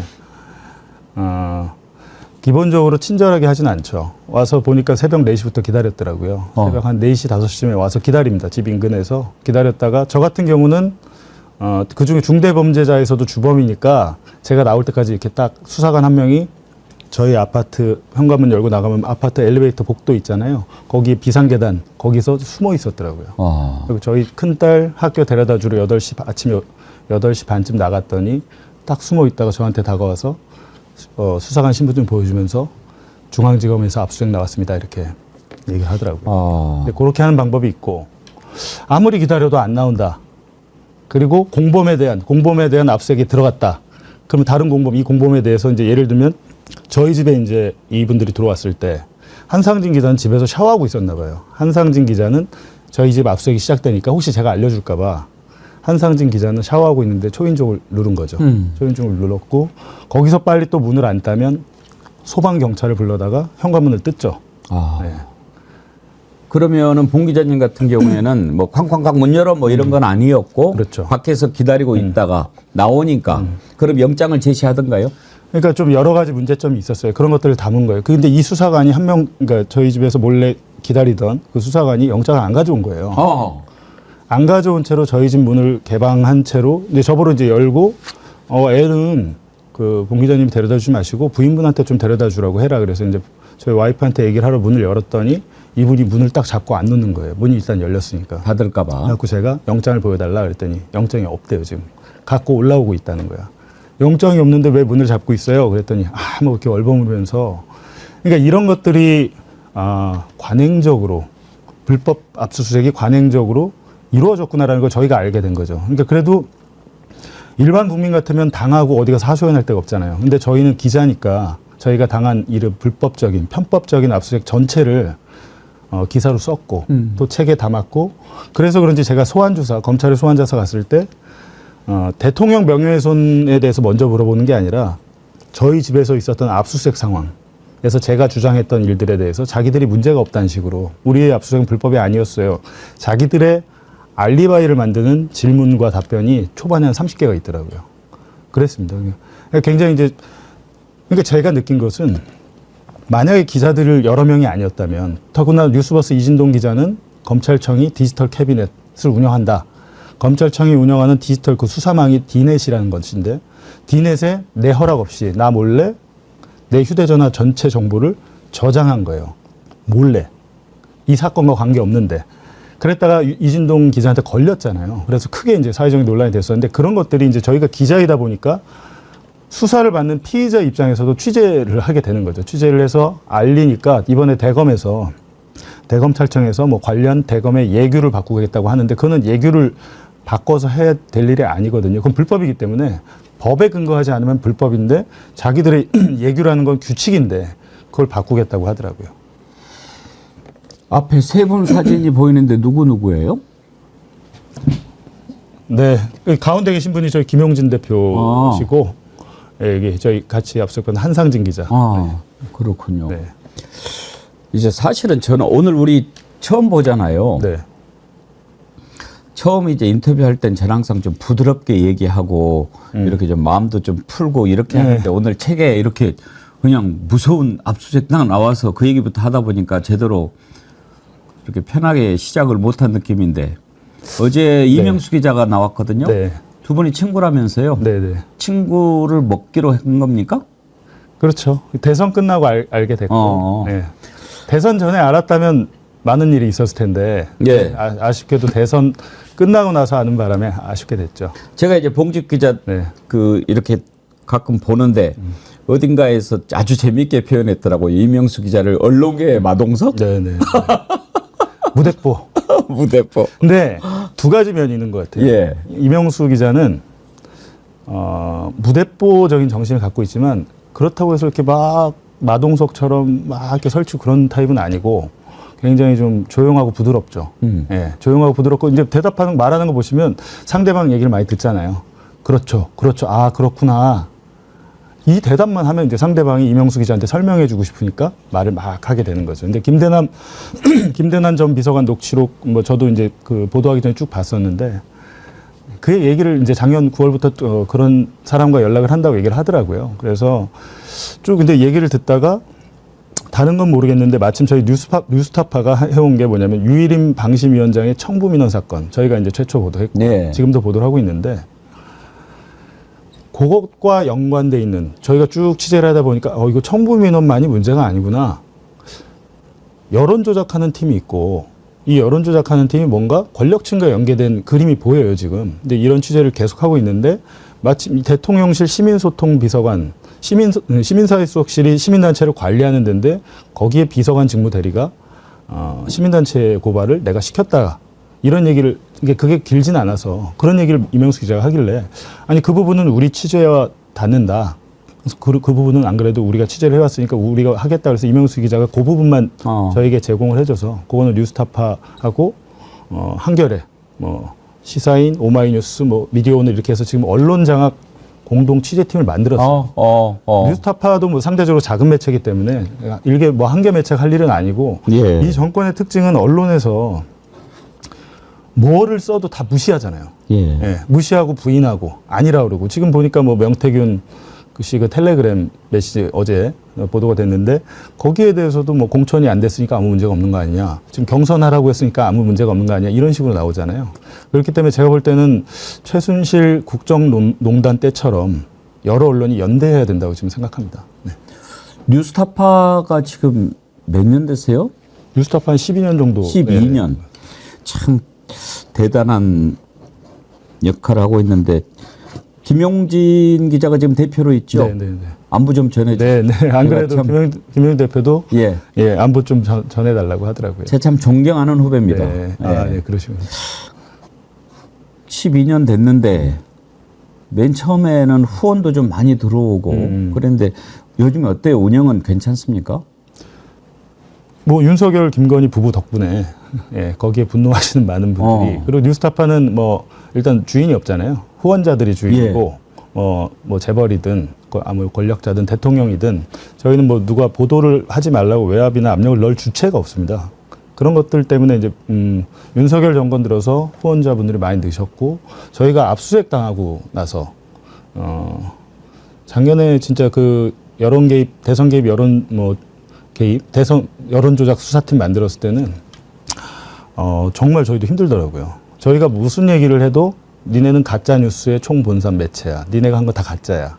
이런 식으로 딱 프레임을 씌워가지고 조중동하고 협공을 해가지고 이제 공격을 해오니까 작년 한 9월부터 12월까지는 굉장히 힘들었죠. 저희가 그게 아니고 이 사건의 진실은 이겁니다라고 기사를 아무리 써도 예, 확산이 안 되니까. 그거는 사실 진보 매체도 마찬가지였어요. 검찰이 딱 출입기자단 불러다가 중앙지검 4차장이 티타임이랍시고 피의 사실을 공표하잖아요. 얘기를 하면 그거를 검증하지 않고 그대로 받아 쓰는 예, 그 우리 법조 기자단의 문화가 사실은 검찰의 힘은 검찰 자체로 나오진 않는 것 같아요. 제가 보기에는 검찰과 언론이 합쳐졌을 때 검찰은 스피커 역할은 못 하잖아요.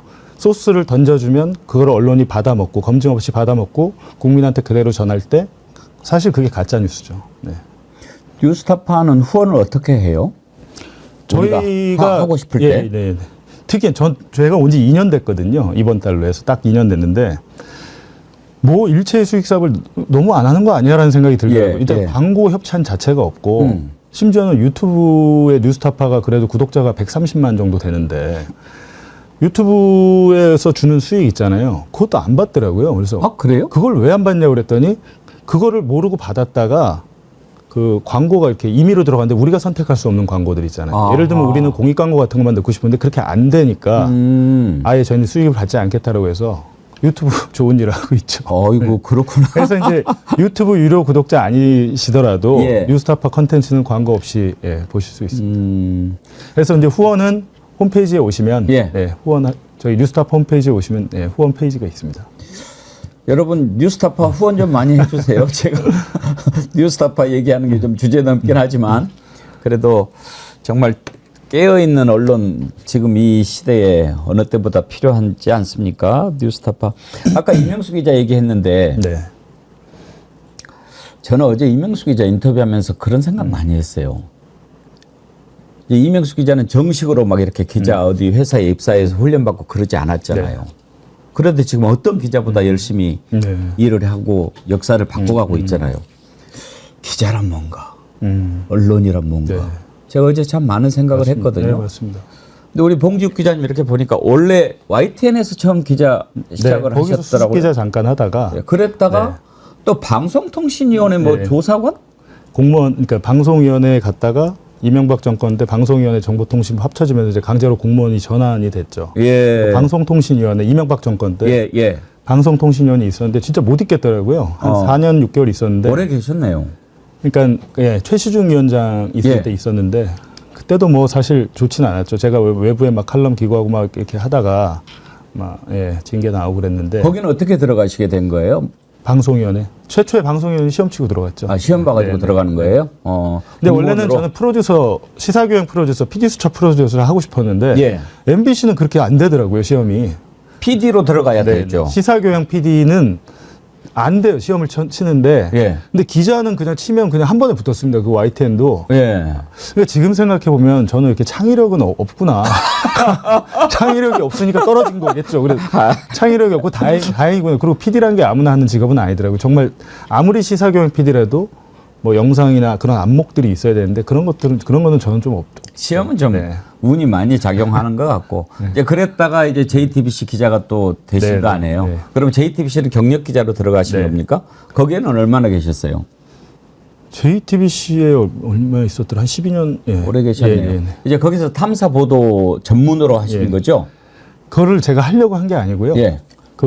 저 들어갔을 때 이제 저를 뽑아주신 분이 이규현 예. 중앙일보 출신 예, 그 예. 탐사 보도에서 좀 유명하신 기자인데 그래요. 거기서 뭐 또 했어요. 프로그램 예, 제목이 스포트라이트. 뭐였는데. 예, 스포트라이트. 그거를 하시면서 저를 찍으신 거예요. 아. 그리고 저는 안 간다고 이렇게 저는 그 탐사보도 별로 이렇게 보는 건 좋아하지만 저거 너무 고되겠다 이런 생각 들잖아요. 그래서 거부했는데 나중에 이제 끌려갔죠. 끌려가서 한 6년 하다가 보도국에 내려와서 또 탐사팀을 했죠. 네.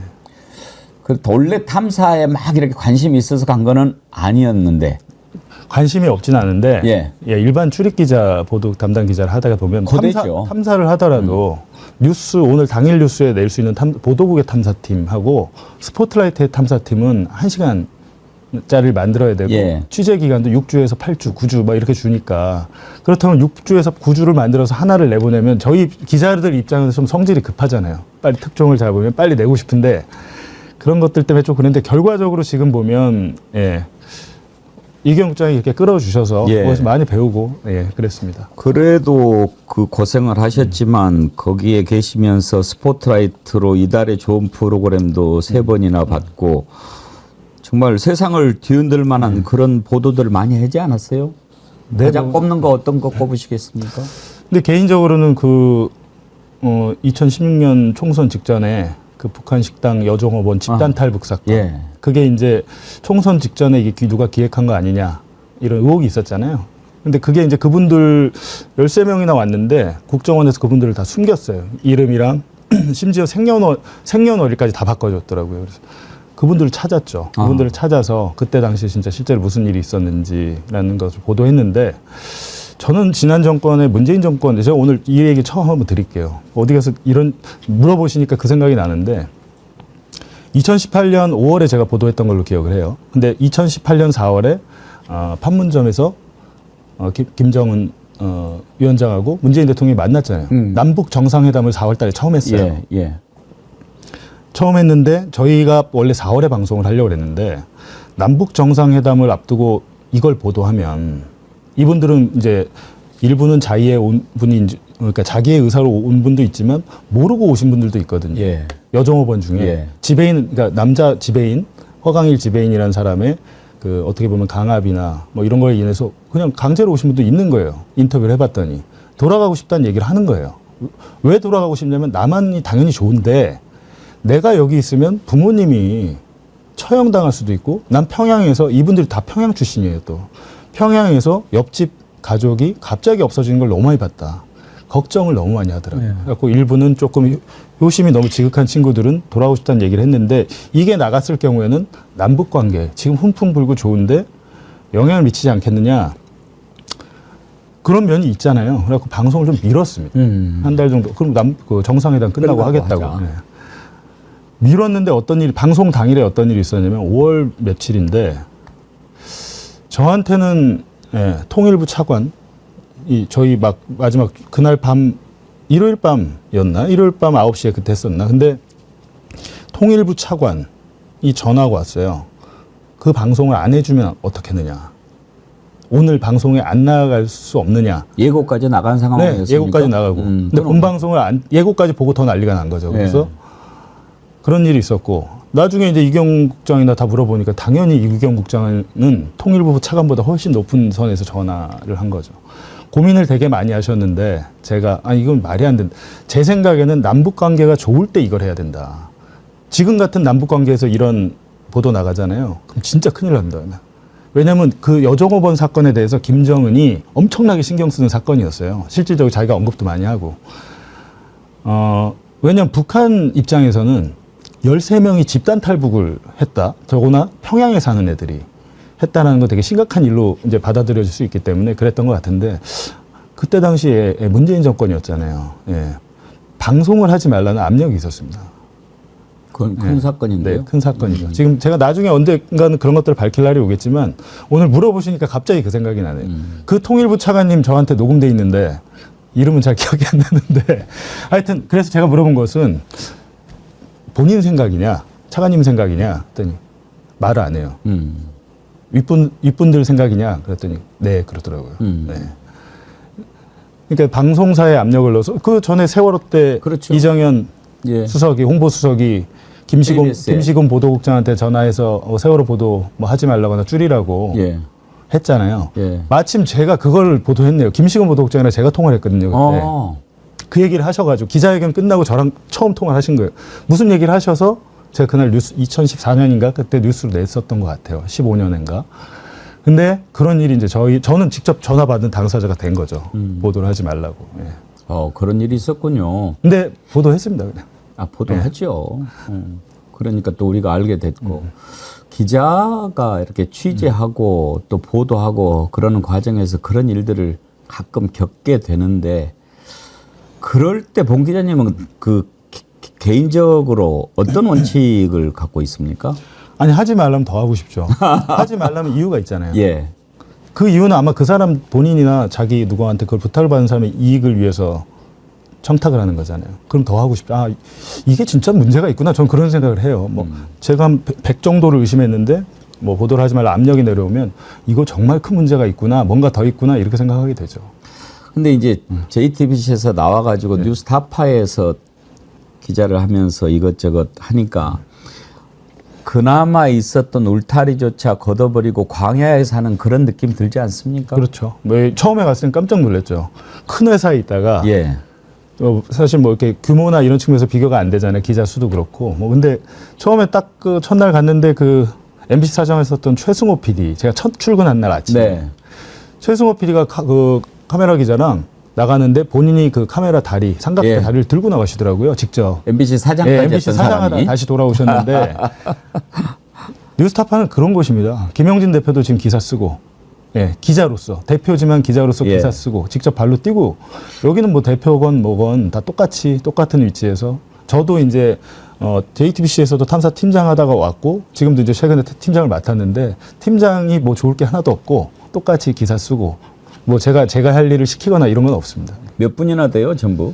취재 기자는 한 20명 되고 저희는 많구나. 또한 데이터 전문 기자들 한 6명. 예. 저희는 아시겠지만 특수활동비나 이런 것들, 검찰 특수활동비 이런 거 지난해 저희가 보도를 했잖아요. 그런 것들 방대한 데이터를 와서 처리를 해서 거기서 유의미한 정보들을 뽑아내서 기사를 쓰는 건 제가 볼 때 뉴스타파가 아마 국내에서는 제일 뛰어난 것 같습니다. 제가 봉직 기자님 이렇게 오늘 쭉 찾아보면서 이런 글을 봤어요. 2023년 8월 30일 날 봉 기자님이 아마 어디 SNS에 올린 것 같은데 기자질을 이젠 그만해야겠다는 생각이 매일 잠깐씩 드네요. 그저 심각하게 무기력합니다. 아무리 봐도 이건 나라가 아닌데 그렇다고 딱히 뒤엎을 도리도 없네요. 이걸 보는 순간 제가 참 여러 가지 생각을 하게 됐는데 기억나세요? 언제 이걸 쓰신 것 언제 같아요? 2022년 작년 8월 30일. 작년 8월. 그렇죠. 뭐 사실은 뭘 해봐도 작년 8월이면 이제 이 사건 수사 시작 직전이에요. 저 대통령 명예훼손 사건 수사가 작년 9월 1일에 시작이 됐으니까 8월 31일입니까? 8월 30날. 30날. 예. 날짜별로도 기억할 수 있어요? 저녁에 6시 13분이에요. 느낌이 왔나 보네요. 내일 모레부터 수사가 시작된다는. 저 때 제가 작년 7, 8월에 6, 7월 때 좀 무기력했던 게 어떤 보도를 해도 얘들은 움직이지 않는구나. 굉장히 이게 상식적인 집단, 정상적인 집단이 아니구나라는 생각이 드는 거예요. 박근혜 때만 해도 장관의 비리나 고위공직자의 비리에 대해서 쓰면 그 사람에 대해서 감찰을 지시하고 보직을 해임시키고 하는데 이 정권에서는 전혀 그런 게 없더라고요. 그래서 굉장히 정상적이지 않은 집단이구나. 기자들이 아무리 해봐야 안 되는구나. 그런 것 때문에 그때 굉장히 무기력감을 느꼈던 것 같습니다. 그러시구나. 이런 생각 들죠. 아무리 해도 뭔가 바뀌는 것 같지 않고 이거는 뭐 해도 너무하다 싶고 정권이 그런 생각 드실 거예요. 근데 지금 뉴스타파 와서 이렇게 하시면서 경찰, 검찰 조사 이런 거 너무 많이 받으신 거 아니에요? 네, 지금 몇 번이나 보니까 받았어요? 어제도 네. 유일임 그 위원장의 예. 친인척들이 하신 것 같아요. 그 이른바 청부 민원을 했던 분들, 청탁을 받고 부탁을 받고 민원을 냈던 분들이 저희와 뉴스타파와 MBC를 고발을 했습니다. 예. 고발을 했고요. 경찰에 고소를 했어요. 그래서 어제부로 사건이 하나 추가가 됐는데 지금 경찰 사건 또 몇 개 더 있습니다. 근데 그렇게 막 조사받느라고 일이나 제대로 하겠습니까? 근데 그렇다고 해서 막 매주 나오라고 하지는 않는데 예. 조사를 한번 나오라고 하면 준비는 좀 해야 되니까 그렇죠. 며칠 허비는 또 되죠. 네. 요즘에 이제 의혹이 하루가 멀다 하고 계속 터지지 않습니까? 네. 그러면은 그 뉴스타파에서는 이렇게 분야를 딱딱딱 정해서 합니까? 아니면은 그냥 막 다 달라붙어서 합니까? 다 달라붙지는 않고요. 기본적으로 이제 뉴스타파가 지향하는 바는 뭐 사회적 다양성 그리고 그 사회 그 소외 지역 지대에 계신 분, 사각지대에 계신 분들, 그 소수자들 당연히 저희 같은 매체니까 할 수 있어요. 제가 JTBC에 있을 때만 해도 뭐 사회적 소수자나 사회적 약자를 위해서 뭘 한다고 하면 한 번은 하라고 하죠. 손석희 사장이 있을 때나 그 2014년 그 세월호 사건에 대해서 저희가 계속 지속적으로 손석희 사장이 있을 때는 보도를 지속했었잖아요. 그게 이제 손석희 사장 나중에 보니까 어젠다 세팅이 아니라 이건 어젠다 키핑이 중요하다 이런 말씀을 하시더라고요. 한번 반짝하고 마는 게 아니라 그 이슈에 대해서 계속 유지하면서 끌고 가면서 끝까지 파헤쳐야 된다 이런 말씀이신 것 같은데 그걸 기성 언론사에서 하긴 쉽지는 않거든요. 근데 뉴스타파는 보면 아시겠지만 쿠팡 같은 경우는 저희 뭐 홍주환 기자나 저희 기자들이 취업을 해가지고 몰래카메라를 3개, 4개를 차고 가서 일을 합니다, 실제로. 예. 쿠팡에서 과로사가 계속 발생하는데 정말 무슨 뭐 어떻게 했길래 그런 거야? 그런 사망 사고가 났을 때 그냥 기사를 쓰면 스트레이트 기사로 끝나겠지만 저희가 이제 직접 체험을 하고 이러다 보니까 고소 고발도 엄청 많죠. 그래서 이제 그런 사회적 약자들을 위한 그 파트가 있고 한편으로 이제 저희가 있는 팀은 이제 상대적으로 좀 권력 비판, 권력 감시 이쪽에 있습니다. 근데 아무래도 기자 수가 적다 보니까 그래서 요즘 드는 생각은 그래서 다른 매체들과 협업을 많이 해야 되겠구나. 그래갖고 이명수 기자랑도 뭐 앞으로 쭉 뭐 몇 개 할 게 더 있는데 지금 나온 것보다 어떻게 보면 더 심각한 것들이 나올 수 있습니다. 네. 아무래도 이제 이명수 기자가 정식으로 훈련을 받지 않았지만 또 갖고 있는 장점이 있지 않습니까? 집요하게 이렇게 뭐 지난번에 새벽 1시에 김건희 개 데리고 산책하고 이러는 거는 뭐 일주일간 뻗치게 했다고 그러더라고요. 뭐 그 얘기를 그날 하여튼 뭐 3시인가 자고 있는데 막 전화를 해가지고 새벽에 시도 때도 없이 전화를 해요. 그래서 뭐 하나 찍었다고 그래서 예. 그러냐고 잘했다고 그러고 끊었는데 굉장히 이제 상의를 많이 합니다. 저랑 이제 본인은 내가 처음에 저를 만났을 때 뭐라 했냐면 좀 친해지니까 내가 기자란 소리를 들어도 될까? 그러더라고요. 전 반대로 생각했죠. 야, 네가 진짜 기자다. 그리고 너는 그리고 7시간 그 이후에 윤석열이 대통령이 되고 하니까 얼마나 허무했겠어요. 저는 겁도 나고 그랬겠죠. 그러다 보니까 잠을 잘 못 자더라고요. 밤에 잠을 못 자요. 그래갖고 맨날 밤에 많이 돌아다니고 자기 취재한 이 지금 김건희 계산책도 밤에 돌아다니다 찍은 거 아닙니까? 예. 주로 밤에 뭘 많이 하더라고요. 새벽에. 근데 그런 것들이 아마 그런 불안 요소, 스트레스가 있어서 그랬던 것 같은데 어찌됐든 본인이 그걸 잘 극복해낸 거죠. 지금 보면 요즘 보니까 되게 여기저기 출연도 많이 하고 원래 그런 또 타입도 아니거든요. 굉장히 등치에 안 맞게 굉장히 수줍어하고 술도 잘 먹게 생겼잖아요.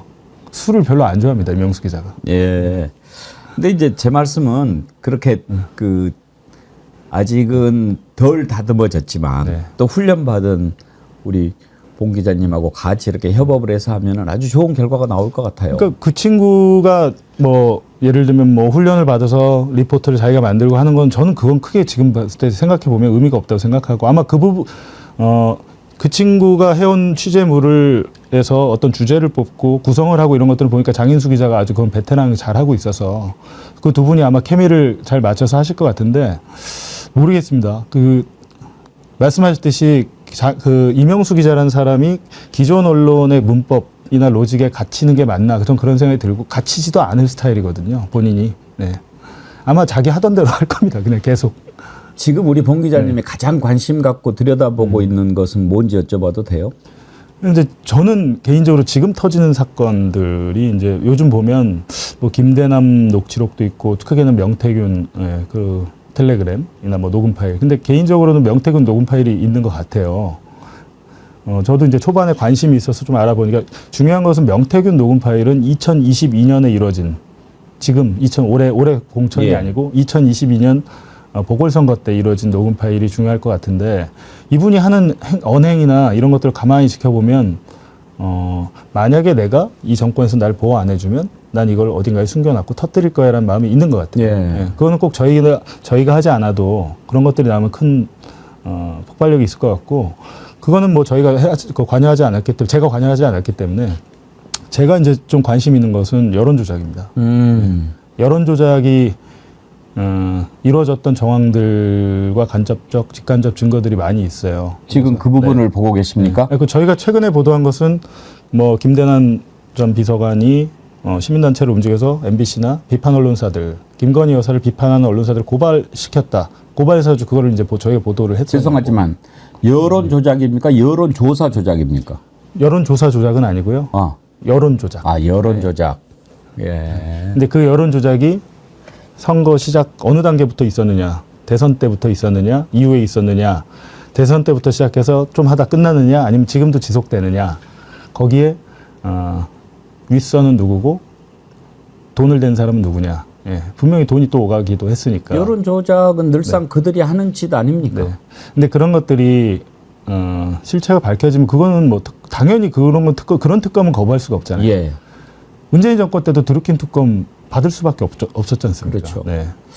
그러면 지금 지난번에 왜 한동훈 대선 과정에서 네. 여론 조작도 원희룡 쪽에서 공격하면서 드러났고 네. 지금 여러 가지가 있는데 이번 것도 그런 건으로 이해를 하면 되겠습니까? 저는 대선 때부터 뭔가 있었다고 보고 있고요. 네. 윤석열 후보 등장하기 전부터요? 그러니까 후보가 임명되기 전부터 경선 후보였을 때부터. 예. 네. 그 윤석열이 후보 되는 과정에서 뭔가 여론 조작이 있었을 것으로 지금 아니 후보 되는 과정뿐만이 아니고 선거를 치를 때도 예. 부적절한 일이 있었던 것 같고. 네.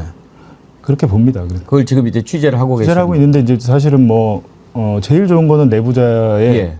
그러니까 물증을 가지고 양심 선언이나 내부 고발을 해주시는 건데 뭐 그 정도까지는 아니더라도 지금 상황이 보면 어찌 됐든 그 안에 같이 일하던 내부자들이 명태균 씨도 그쪽 멤버였잖아요. 예. 근데 그런 멤버들이 이제 이탈을 하면서 생긴 일인데 저희는 총선 딱 끝났을 때 이명수 기자는 저는 그 얘기 많이 했거든요.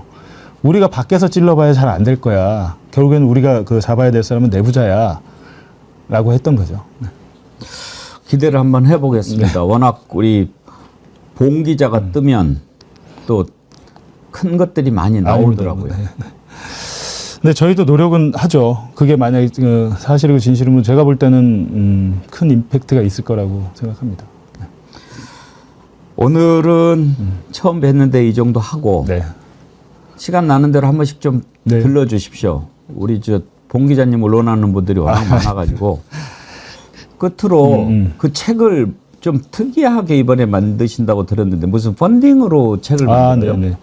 지금 책이 출간이 아직 안 됐어요. 아하. 네. 이 책을 시중에서 사시려면 10월 10일 이후에 지금 인쇄하고 있는데 지금 요건 제가 인쇄소에서 가져온 겁니다. 아하. 오늘 여기 나와서 좀 보여드리려고 가져왔는데 지금 만약에 이제 가장 먼저 저희 압수수색 책을 받아보시려면 알라딘이라는 예. 서점 있잖아요. 온라인 서점. 예. 알라딘에 가시면 북펀딩. 오늘 아마 여기 그 댓글 링크로 달아주신다고 그랬는데 북펀딩 링크에 들어가시면 이 책을 그러니까 사전 구매를 하실 수 있는 거죠. 사전 구매하시면 10월 7일부터 받아볼 수 있을 건데. 지금 우리 제가 나갑니다. 책 압수수색 펀딩 하면서 링크가 나가니까. 여기서 먼저 사시면 가장 먼저 받아보시고 후원자 명 이름이 적힌 뭐 특별 엽서 카드인가 그걸 같이 보내드린다고 하더라고요. 알겠습니다. 저도 꼭 구해서 보도록 하죠. 아니 이건 여기 드리려고 제가. 그래요? 예, 이게 고맙습니다. 가장 먼저 1세니까요. 그러면 또 제가 네. 또 나중에 따로 구해서 좀 좋은 분들 드리도록 하고. 근데 조심하셔야 돼요. 여기 갑자기 올 수도 있지 않습니까? 보니까 되게 세게 많이 말씀하시던데. 그걸 보고 요령을 좀 많이 네. 배우겠습니다. 네. 레아 저하님께서요. 봉지욱 기자님 딸 에피소드 듣고 웃음이 나면서도 슬펐습니다. 라고 하는데 아까 얘기하신 거 그거 말고 또 무슨 에피소드가 있었나요? 뭐 무궁무진하게 많죠. 제 에피소드도 있지만 예.